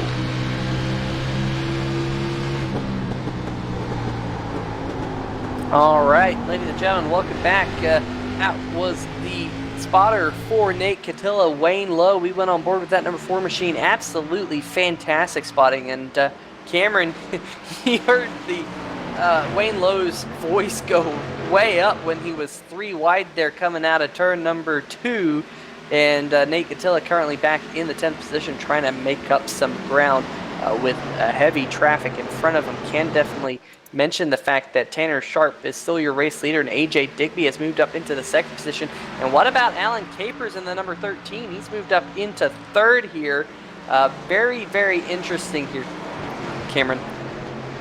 Yeah, there was actually a bit of drama a couple laps ago that happened while we were on board with Nate Catilla. The number 25 of Kyle Zimmer and AJ Digby had contact in turn number 1. Kyle Zimmer got shoved up the racetrack, and that's why he is currently in the 5th position. That car got extremely sideways and just about lost it, but he was able to keep it straight, and that gave AJ Digby the 2nd position and was able to give Alan Capers the 3rd position. But you see there Kyle Zimmer trying to get back around Dave Wilson for that 4th position, and definitely you got to think Kyle Zimmer, you know, he is locked into homesteads. There is no pressure for him to come out here and perform in this race, but that's definitely not something you want to have happen as a driver. He's probably going to be a little bit ticked off about that. Yeah, absolutely. You can get in your head a little bit, although good news for Kyle Zimmer is he's already locked into the championship round. Here we go, battle a little bit further back between Catilla and Machos. Catilla will take that position, so move him up another position. But interesting to see this as the laps wind down, kind of the action heating up here at ISM Raceway. Only 23 laps to go now. And this number 13 machine, Alan Capers, starting to come alive, trying to get this 2nd position from the 14 of Digby. Digby's kind of said it. He's kind of been off tonight, just unable to find the pace in qualifying. And now in the outside wall coming out of turn number 4. And Alan Capers is going to go to the inside of the number 14, going off into turn number 1. Capers rolling the low line just a little bit better than Digby. Now going to shoot all the way down to the inside wall, coming through the dogleg. Going to shoot back up the racetrack. And now Alan Capers is going to clear Digby going through turn number 3 and 4. So Capers now is only 1 car away from locking himself into the championship round. Yeah, and what a story that would be, especially with the night he's had tonight. That number 13 has not had a clean night whatsoever. He's been almost upside down, ping pong, beer pong with race cars, whatever you want to call it. It's definitely not been the night he wants to have. But, well, I mean, I say that, but he's not running in 2nd position, so it looks to be all going pretty well for him if he could run down that number 3 of Tanner Sharp. And that number 3 of Tanner Sharp is the only thing that is separating him from an automatic berth into Homestead. You got to think he would absolutely love that. That's really the only way he's going to get to Homestead. So Alan Capers going to have to dig as deep as he can into himself to try to go out there and get that 3 car in front of him. 20 laps to go. Don't you just love when people dig deep inside into themselves? Anyway, nonetheless, Tanner Sharp, like you said, is your race leader and running very, very quick lap times. In fact, he's the second fastest car on the racetrack. But we have a caution. All that is going to go away because we have a car What happened? hard into the inside wall coming out of turn number 4, and it's the number 25 machine of Kyle Zimmer. Oh, man. Yeah, let's see what happened here on the replay, and I think he just got below that yellow line, got loose. Oops. We saw that early tonight out of the 13 machine of Alan Capers, and just bouncing it into the inside of the wall. Doesn't look like too much damage on that number 25 from that, but we go on board here with the number 25 Zimmer. So watch him. He gets really low on the racetrack right here below that yellow line. That rear end loosens up and boink off the inside wall. Looks like he might be getting a little frustrated trying to make his way back up through the field so close to the end of the race. Yeah, almost an identical instance of what we saw with Alan Capers too, the first caution of the night, and definitely going to put a hamper on Kyle Zimmer's chance to sweep the round of 8. But either way, he is locked in Homestead, so probably not too much anger out of that number 25, but definitely the way that things have gone in the past 10 laps or so, not going to be too happy about. But really, there's no pressure on him. Expect to see everyone on pit road here. It's been 20 laps since Tanner Sharp was last on pit road with that number 3 machine. One car staying out. Yeah, that one car who did decide to stay out is the number 57 of Tom Johnson. He'll stay out and lead a lap. We've seen that out of Tom Johnson a couple times this year, just to stay out and lead a lap here in the late running. But all these leaders now possibly might be the money stop with only 17 laps to go here. This could be the last time we see these drivers on pit road. And who will win this race off pit road? Ooh, Chris Roberge. Ooh, 98. Making a move there. Nate Catilla as well. 2 tires on both the 98 and the 4 machine. They'll win the race off pit road in front of the number 3 machine of Tanner Sharp. And will we see this man right here come down pit road this time, the 57 of Tom Johnson? So far, he's not indicating he's coming to pit road, but as I say that, I think he's starting to bleed off the racetrack. Indeed, he does. They're at those yellow cones right now, 45 miles an hour on pit road here tonight. But Max, it's been an interesting night here, your first night in the booth, and there's been quite a lot of action around the racetrack. Yeah, it has. It's been an exciting race. It's been very dicey, a lot of cool moves, good battles, and it's been a lot of fun to watch.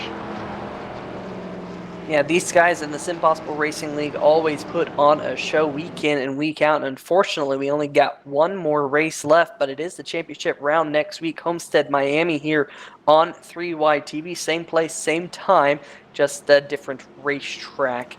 For all these drivers. Should be an absolute spectacular one. Will crown our B-Car Series champion of 2019. As you see Alan Capers killing, once again, another blue cone here at this racetrack. Whenever we come to ISM Raceway, the cone man, we say, is always very, very busy when the number 13 machine is on the racetrack. But for now, Chris Roberge in the number 98, taking 2 tires once again. He saw how this worked earlier there, Cameron, and it didn't work out for him that time. It'll be interesting to see if it can work out for Chris this time. Yeah, it's definitely going to be an interesting strategy. Pace car lights are out, as you just said there, Max. But he's got the number 4 going to be starting right next to him, and we'll have to see. Really, I'm not sure what's going to happen. We heard it from Chris Roberge himself. He kind of just has the idea of, hey, let's just do it and see what happens. And that's kind of how I feel. I mean, it might work, it might not. This race has been so crazy up to this point that it's kind of just, like you said, Peter, anything can happen, and it usually does. Pace car lights are off the field now, double filed here for this restart. We'll have 14 laps to go here in the desert. 14 miles around this tricky triangle of the West. Base speed 55 miles an hour. That Ford Mustang is going to head down onto pit road. Race in the hands of Chris Roberge, waiting for the green flag to be thrown once again. There it is, and Chris Roberge will get us back to green flag action. Good restart from the number 4, Nate Catilla. They're double file. A great start. Yeah, great restart throughout the trouble, whole Digby. field. Ooh.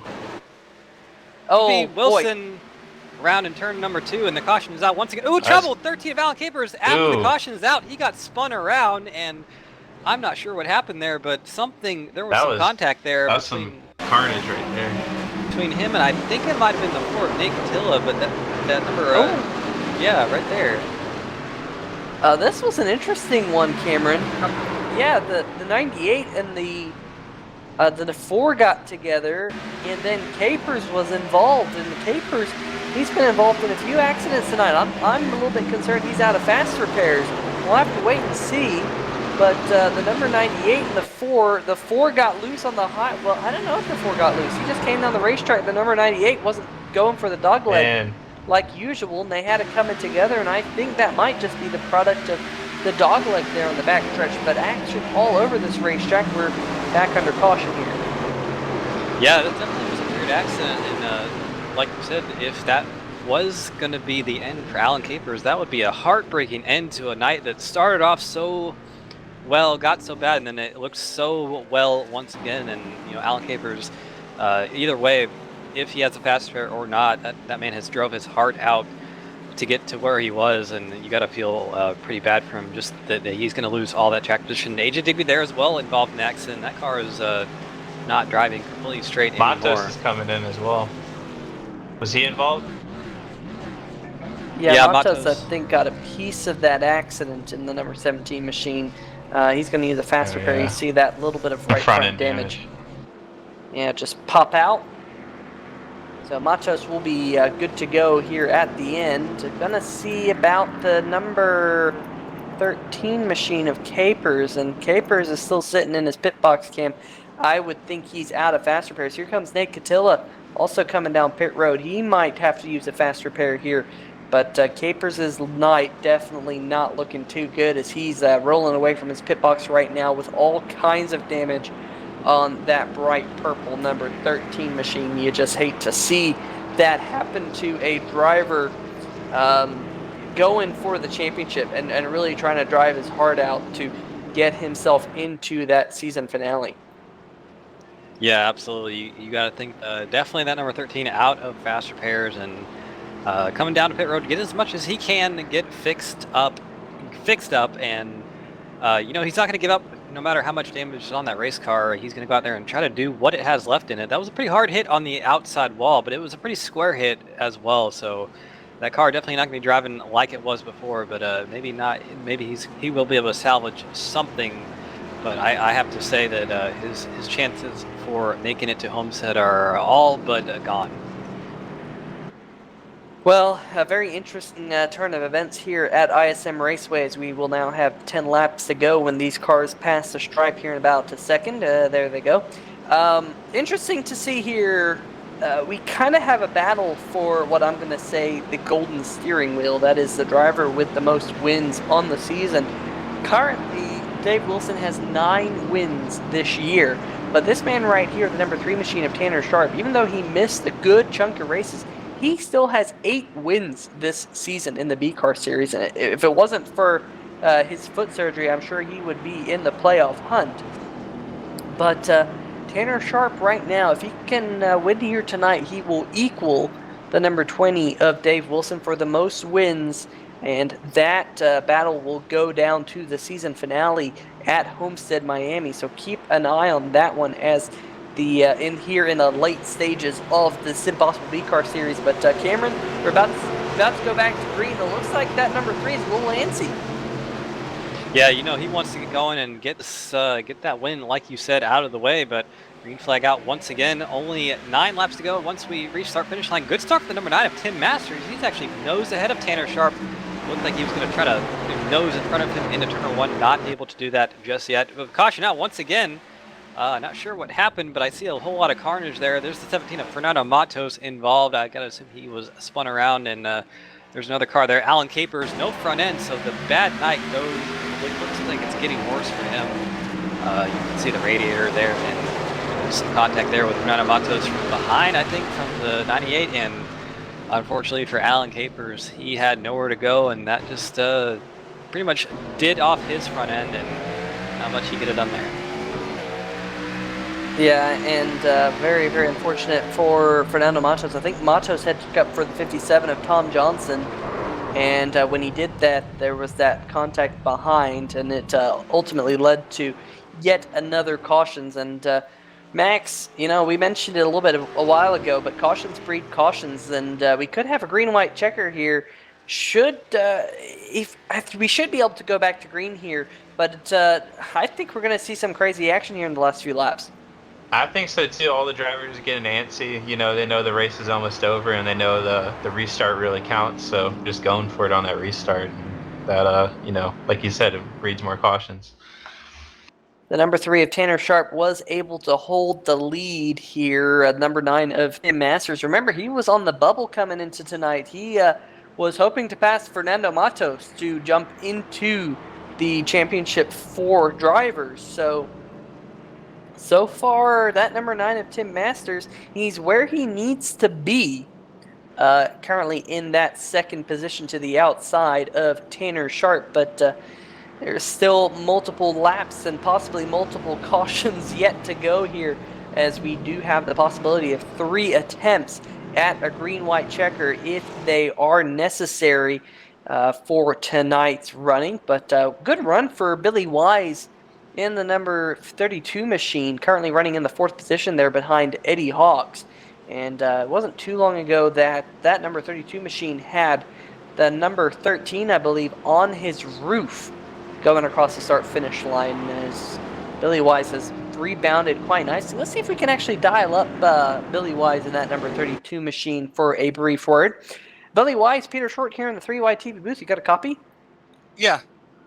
All right, man. Well, you're not one of those championship contenders here tonight, at least not going for the next round, but you have a very good showing here in that number 32 machine, putting together a solid run. How's that number 32 driving for you here? Oh, it feels pretty good. The track started out really loose and is tightening up as it's cooling down throughout the race, but feels good. We've just been stuck in the back.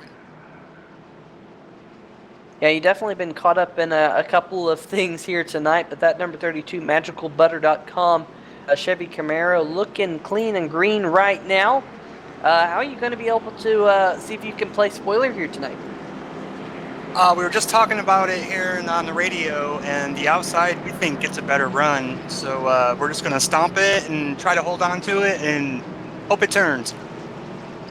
All right, well, we're going to be rooting for you up here in the booth. Before we let you go, you got any shout-outs for us? Magicalbutter.com. Check them out. All right, Billy, we'll let you get back to it. Best of luck, bud. Thank you. All right, well, that is driver of the number 32 machine, Billy Wise, currently in the 4th position, and good night for him here tonight. Got Kyle Zimmer in 5th, Dave Wilson in 6th, AJ Digby in 7th, Nate Catilla in 8th, Chris Roberge 9th, Fernando Matos rounds out your top 10, Tom Johnson and Alan Kippers, the only other 2 cars still out in the racetrack. But all right, gentlemen, we need to make our picks. We got 5 laps to go. Who's going to win this thing, Cameron? I'm going to say a driver with 4 wheels and that's going to win the race. Well, that is that's the safe bet, but a poor answer I'd give that one. But Max, who's your pick here? Now that it's like we're gonna have a 3-lap shootout. Oh, that's tough. I mean, the Masters and Sharp are in a good spot, but Hawks might take it home. They're all 3 of them are in a good spot right now for this restart. It's going to be all down to when you get going, when the green flag drops, and whether or not you drop that loud pedal a little bit sooner rather than later. We'll see how it all plays out as the field is doubled up, except for the number 13 of Alan Capers, who's still out there killing cones. And even though he has no front end, you can see the radiator on that number 33. It looks like a modified out there. Definitely not the night Alan Capers was looking for. He needed a win to get in. As of right now, it does look like Tim Masters, Dave Wilson, and Digby will join Kyle Zimmer in that championship round, but anything could change here as pace car is down off the racetrack. Pace car down at 55 miles an hour, and now the 3 machine leads him down very slowly. Yeah, he's choking up on him. That bunches up the whole field, but a good restart out of Tim Masters, good reaction time to stay with that number 3. to the entrance of turn number 1, but now Tanner Sharp pulls ahead a little bit. And look at the 45, Eddie Hawks down there. Masters is just gonna inch ahead of the 45, headed off into turn number 3, but the number 9 in the wall, and coming down the racetrack, going up the racetrack in front of the 32, and this is what I said, anything Tanner will happen. It's still green. Still green here. Now 2 laps to go, and Tim Masters just went from being in the Championship 4 to being out of the Championship 4, just like that, one fell swoop, as the car's headed now through the dog leg. There's a side-by-side battle for second. Kyle Zimmer's going to move into that second spot. Number 20's coming through. Looking feisty. Yeah, that number 20 machine, Dave Wilson, running quite hard up there on the high side, but the white flag is in the air here. And Cameron, really good move from Dave Wilson to get up into third. But just as I say that, they're now 3 wide through the dog leg. And this is going to be a crazy run to the finish out of these 3. Still 3 wide, headed off into turn number 3. Yeah, no room at all for anyone, but out of turn number 4, Tanner Sharp is going to deny Kyle Zimmer the sweep of the round of 8. He's going to come across the line. We have trouble in the back. Oh! It looks like the 20 and 98 teammates are going to tussle off at turn number 2 or turn number 4 there, wrecking across the start finish line, and absolutely what a chaotic final few laps here at Phoenix, Peter. I'm not sure what went on anywhere around the racetrack at any point in this restart, but there 20 hit the wall pretty hard there, just collected his teammate there, Chris Reverge in 98. There's Tim Masters. He's got to be thinking, what if? I believe he's going to be out of the Championship 4 there because that little mistake he had there in turn number 4 just pretty much sealed his fate there. But there is Tanner Sharp coming back. That was a great drive from Sharp there. Yeah, going to do some burnouts here in front of the fans, and definitely a great showing from him after what happened last week, definitely to come back with a win, and I think that might be the golden steering wheel ticket, like you said, Peter. I believe his 10th win of the season, or 9th? This is his 9th win of the season. He equals Dave Wilson for the most wins so far this year. So that battle will come down to the final race at Homestead, Miami, which will be pretty interesting to see that in 1 week's time, as the flagman's still trying to promote his dominance as he remains motionless, kind of like the guards out at the palace in London, at Buckingham Palace. So kind of interesting to see that out of the iRacing official here tonight. A little bit stoic, but whatever. Nonetheless, that number 3 machine wasn't very stoic. Fernando Matos coming to say congratulations, but we're going to see if we can line up some interviews here for you on 3 Wide TV. We're going to take a quick break, and we'll be right back with those interviews.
All right, ladies and gentlemen, welcome back to 3Y TV here at ISM Raceway. An absolute fantastic race here tonight.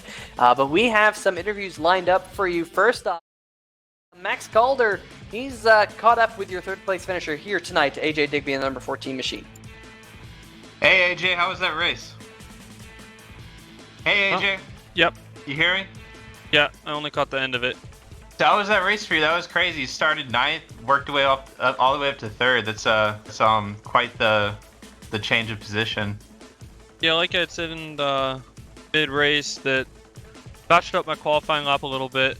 Just didn't brake at the right spot going into 1, and basically lost half a second, maybe a little bit less than that on qualifying. So made me have to start a little bit lower in the field than I wanted. And was able to make my way forward every single time we had a green flag run, and then just kept getting punted a little bit, and had to work my way back upfield twice then from that type of stuff. But later on, I was able to save my fast repairs, was able to finally use them and finally get some track position. And on that last restart, went 7th to 3rd, and I think towards the end I was able to finally show a little bit of my speed, but still not fully. I wish there would have been a little bit more of a longer run, or us be able to separate a little bit more than just restarts, because really anything can happen on the restarts. But this 14 car was fast tonight. I wish I would have had a little bit more of a chance to be able to fight with the top guys instead of being hung up in traffic all day, but I needed at least the top to move on to the next round, and ended up 3rd, and be pretty happy about that being there. So just ready to move on to Homestead. I think I've been pretty good at, and what happens. That's awesome, AJ. Congrats on the podium. That's always good when you can get on that 3rd. Anywhere on the podium is good. Do you have any shout-outs before we move on? Yeah, my cousin Kevin Vollmer, as always, he made my car, the Zulu Motorsports machine, and everybody who's watching, who's cheering me on tonight. Thankful to them. Everybody who's watching in general, cheering us on. It's awesome to be able to see everybody in the chat, or see how many viewers there are during the race. So huge thank you to you guys, Jeff for putting on this league, and then 3Y TV for the broadcast. I also just wanted to say that it feels like it's been forever since I've had a podium, so to be able to have one now going into the last race. I knew Phoenix was my better track, so I knew I had a good shot at it, but I also just had to have a clean race, and was able to come through with all that, and can't wait to watch the broadcast that you guys put on. That's awesome, man. Congrats, and good luck in Miami. Thank you. All right, well, I believe that Cameron Rich is caught up with your second place finisher, the number 25 machine of Kyle Zimmer.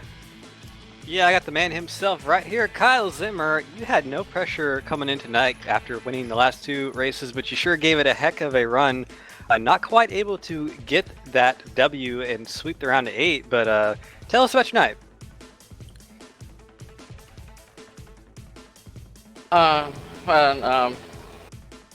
Good night. We got the pole, and yeah, which is great. No pressure at my end, and I had an extremely strong car in the first half.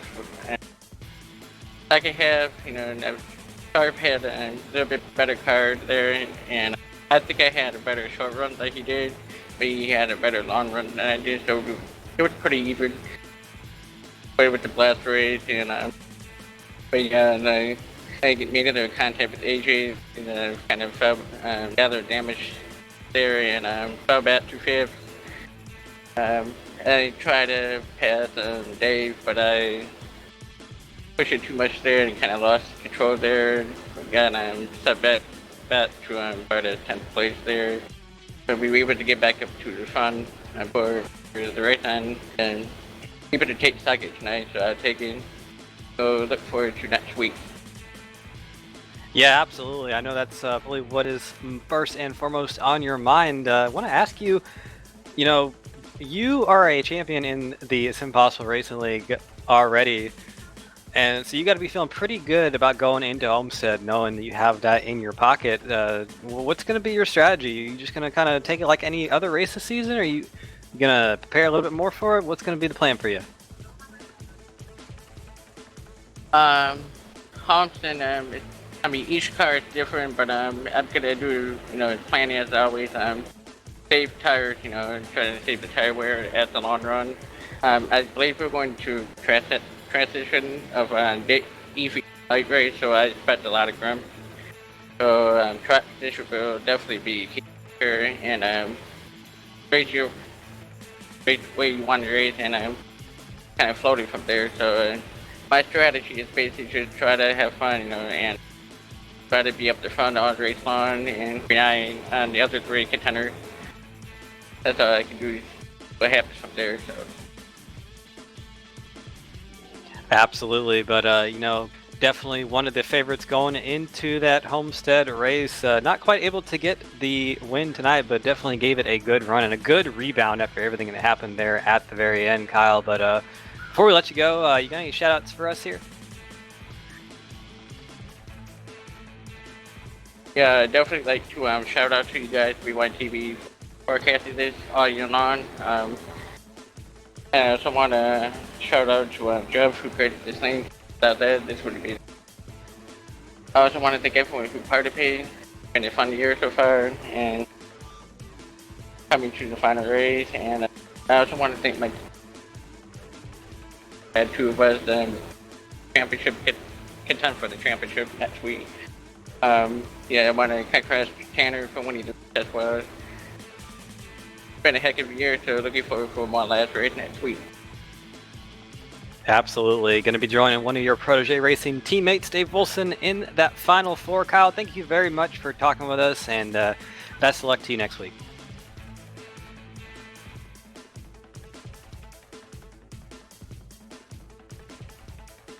All right. Well, I believe that I have now made it down to victory lane, I believe, and I'm getting a lot of stick from my producer for that. But nonetheless, I'm here in victory lane by the race winner, Tanner Sharp, driver of the number 3 machine. And Tanner, your second week back in the SimPossible Racing League, and you're already found your way back to victory lane in that green number 3. And they usually say green's not good in a race car, but it looked good on that number 3 machine here tonight because it was so fast. Tell us a little bit about your night. Yeah, coulda, shoulda, woulda won last week at Texas, but we ended up pitting there and stuck behind traffic, not letting, couldn't get around cars quick enough. Didn't want to run anybody over, but Netcode kind of caught us there towards the end last week. So that was the lesson learned tonight, was not to pit and keep the track position, and keep the track position and you win the race. And Will Borsler and I were talking about that all week, basically, on keeping track position. And so that's what we did tonight, and that's what got us to victory lane here. Overall, yeah, that was a fun race. The cautions were kind of boring, but I was kind of entertaining myself on Facebook Live, just live streaming my onboard camera view, and I just wanted them long runs just to continue on, because I knew we had a good long run car that we can catch basically anybody, because there were times we were catching a 25 car, and that 25 car was just flat out stout tonight. So, and we were catching him on older tires than what he was, I think, by 9 laps, older tires. So, we knew we had the car. It was just a matter of keeping that track position. And as soon as I faked Kyle out when he went in and I stayed out, he had a difficult time trying to get back up towards front. So track position was definitely a king place to be tonight. Absolutely, and don't want to rub it in on Will Worsler himself, but he should have kept that track position last night in the ASRS series. He dominated that race, but did not win that one. But next week we go to Homestead, Miami, and you've had some good runs there in the past. What are your thoughts about coming there in the B car? Well, before I get to the Homestead part, to add to your combo with Will there, no hard feelings to Will. Oops. So, anyways, Homestead. Homestead's gonna be a fun race. It's a wide open racetrack, high banking. The line can move anywhere from the bottom, middle to the high side. So it's a multi-groove racetrack. And since dynamic tracks have been in iRacing for a while now, that track particularly is a huge, wide open multi-groove racetrack. So we'll find a groove there. I've had success there at Homestead. I think it's a day to night transition now. Thank God iRacing got day to night transitions at a track like that, so that's pretty awesome to have. So Homestead's going to be fun. Just wish I was running for a championship because not the rubbing in all the drivers, but I know I would have been there, fine for that championship. And but either way, watch for us next year. Yeah, definitely. We've seen a lot of pace out of that number 3 machine this year. In fact, Cameron and I were mentioning not too long ago, and I'm dubbing a unique award, the Golden Wheel, for the driver who wins the most races. And you've won 9. You equal the number 20 of Dave Wilson for the most wins this year in the SimPossible B-Car Series. So that will be up for grabs next week at Homestead, Miami as well. But before I let you go, Tanner, you got any shout-outs for us? Yeah, I got tons of shout-outs, so might be a bit. Hopefully you guys got a little time. First off, gotta thank the good Lord above for all the opportunities he's given me, especially for walking again. Give me the strength to walk again. That's, thanks for all the support, family, friends. I also gotta give a special thank you. I don't know if anybody knows, but there was we were running their logo tonight, UW Health, down in Madison, Wisconsin. That's where I had my surgery. I'd like to give a big shout out to those guys, UW Health, University of Wisconsin Hospitals and Clinics, for helping me out with the surgery and helping me out with the recovery process. Getting back on my feet, trying to get back on iRacing here. I was so upset with watching the SimPossible Daytona 500 sitting in a wheelchair at a rehab facility, just watching that race and not actually be a part of that race. But now I'm glad to be back. And after that, after I got home from the rehab, my uncle ended up passing away. So October has been a real rough month for me personally, but now it's good to be back here in SimPossible, win races, going up front, leading laps, racing with these fine gentlemen again. Now it's finally come to Homestead Miami Speedway, and thanks to 3Wide TV for broadcasting race. Perky Pints, my official sponsor. Thank you for letting me sponsor you guys. If you don't know what that is, Perky Pints is an app that rewards you for the beer you drink and the breweries that you visit. So visit perkypints.com or download it on the Google Play Store or the Apple Store. Thanks to Slice, Mountain Dew. We got the Call of Duty promotion going on here. If you want double XP, go out and buy a Mountain Dew underneath the bottle caps. So I thanked everybody. Jeff Schmidt, the league organizer for SimPossible Racing. What a tremendous league he's put on and created for anybody who's disabled. It's coming back again, for next year for the Cup Series. So at least I think that's what the plan is. I don't know. You have to ask Jeff himself. But man, what a crazy month, 7 weeks. I don't know, 8 weeks. But thank you guys. Yeah, real quick before we let you go, Tanner, I just want to say from myself, you being a fellow 3Wide TV commentator and somebody I race with a lot, I want to give you a warm welcome back. I know that foot's all fixed up. You can go out there and kick some butt, literally. So good job tonight. And unfortunately, I was not able to welcome you back last week, but I want to give you that this week and all that good stuff. So definitely welcome back, and good to see that you are doing well and still fast as ever. Yeah, I really appreciate that, Cameron. You, Carlos, and Peter, you guys do a tremendous job every time you step foot into the broadcast booth, the broadcast, whatever race it is, whether it's SimPossible, ASRS, I haven't been there on Tuesday nights, and this upcoming Tuesday, if Carlos lets me, maybe hop in to help you guys out, because I haven't been really following the series all that much, and everything else. But I think they're coming down to their season finale as well, so... I really appreciate the Cameron, you guys' support. I love you guys to death. You guys are like brothers here on, sim racing and 3Wide TV. So hopefully we get to see more of each other in the future, maybe in the broadcast booth and on the racetrack itself. So I really appreciate everybody. Thank you. So grateful. All right, well, that is your race winner, driver of the number 3 machine of Tanner Sharp. Some kind words there from Cameron Rich, but I do believe Cameron's got one more interview lined up for you here tonight, and that would be league owner and organizer Jeff Schmidt himself. And let's see, take it away, Cam. Yeah, I got him right here. For some godforsaken reason, Jeff Schmidt over here wearing ice skates. There's no ice within 150 miles of this place or so, but Jeff... another great race in the books, and a crazy one at that. Definitely a good little finale for this round of 8. What are your thoughts on it? Man, what a wild race. It was a absolute blast watching that. I had no idea what was going to happen at the end, and a couple of guys fell just short. I mean, Alan and Tim Masters at the end there, holy cow.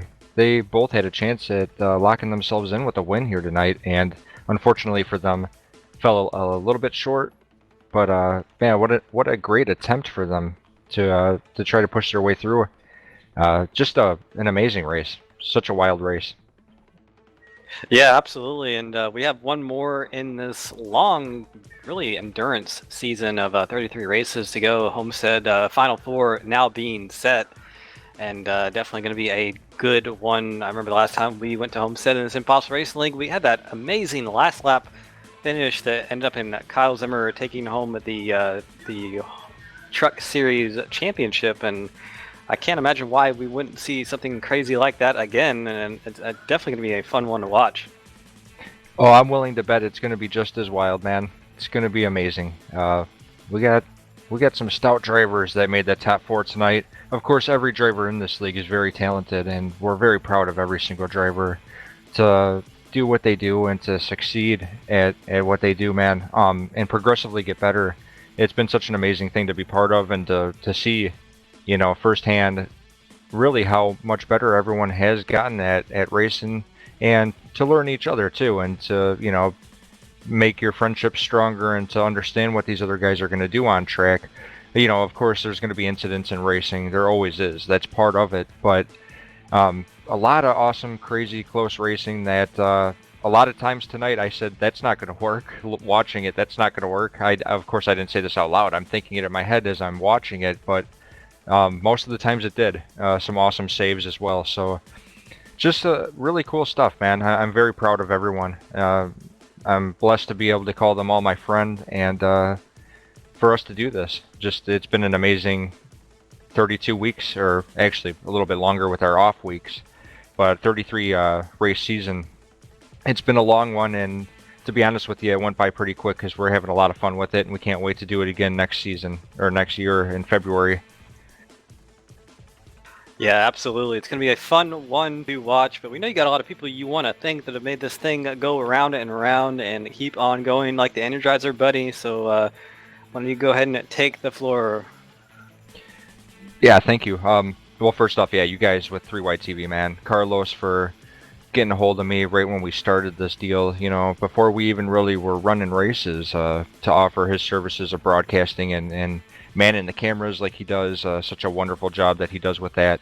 Peter and yourself for the amazing commentary every single week, man. You guys do a fantastic job. Thanks to Max for joining in tonight, and also AJ for the times that he did. AJ Digby being a racer in here and sometimes calling the races for us. When we ran the trucks on Monday, he was calling a few races. So thank you guys. You do an amazing job with what you do here, and they're a blast to go back and watch, and it means a lot to us. It really does, to have that broadcast to go back and watch.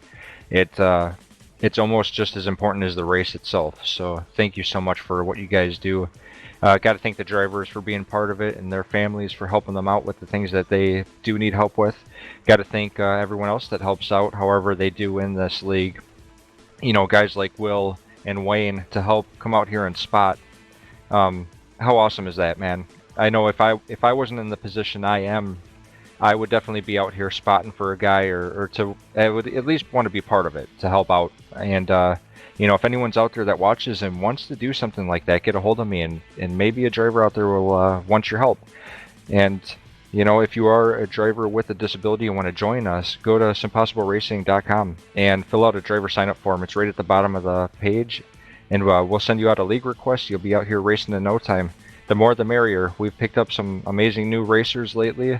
I think it being the end of the season and races getting a little more important with the chase and stuff, maybe a few of the new drivers felt a little bit not discouraged, but maybe nervous to join, to not want to make a mistake. But don't worry about stuff like that. We just want to have a good time. If you want to join in our championship race, you can join in our championship race. We really do have open arms for drivers with disabilities in iRacing to be able to, you know, have them join us in our environment that we kind of created here. So got to thank everyone that watches the YouTube and likes what we do and follows it, man. that's pretty much it. The SimPossible Racing League's not going anywhere anytime soon.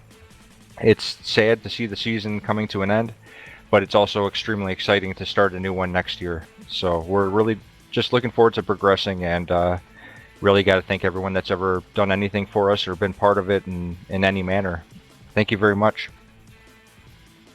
Absolutely, it's really cool. I think we're going on season number 3, if I'm not mistaken, as far as all the series go. So I think that really cool to see everything kicking off strong, and definitely can say that I've been very thankful to be a part of it for as long as I have, and Peter and Carlos myself as well. But as far as that goes, I think we only have one more thing left in this broadcast, and that is the results from tonight's race. And I think once our producer puts those on the screen, Peter, go ahead and take it away. Getting the win here tonight is the number 3 machine of Tanner Sharp, right behind him, the number 25 of Kyle Zimmer, just one spot short of sweeping the round of 8 here in the SimPossible B-Car Series. A.J. Digby comes home in 30, kind of had a topsy-turvy night, poor qualifying lap, but was able to come home on the podium. Eddie Hawks, he also looked like he might have had a shot at getting the W here tonight, and that number 45 machine comes home in 4th. Alan Capers needed to win to get in here tonight, but unfortunately comes up 4 spots short in the 5th position. Fernando Matos is going to squeak his way into the championship round next week at Homestead, Miami, with a 6th place finish here tonight. Nate Catilla will come home in 7th in the number 4. Billy Wise, 8th place in the number 32. Unfortunately, his plan of using the high line didn't quite work out there at the end, but pretty good showing from the 32 machine nonetheless. Tom Johnson gets a top 10 here tonight, the 57 machine finishing in 9th, and the car rounding out the top 10 is the number 9 of Tim Masters, Cam. Finishing in 11th is the number 20 of Dave Wilson, of course, locked into the Final 4. Going to be one of our championship contenders next week at Homestead. Had some trouble there with the 12th place finisher, Chris Burge, his teammate. Final lap accident, knocking them down the order. And then Brian Lowhead in 13th and Johnny Barati 14th. Of course, retiring from the event early. Wayne Lowe not taking the start of the race, spotting for Nick Catilla, of course. But really, that's all we have for you guys tonight. Of course, I want to give a couple shout-outs of our own. Of course, first and foremost, all of you viewers, whether you watch the live broadcast or the replays, of course, 3YTV would not be a thing without you guys, and we appreciate it so much. Of course, if you guys come in here and chat and keep us company, that's even more awesome, and we appreciate all of that as well.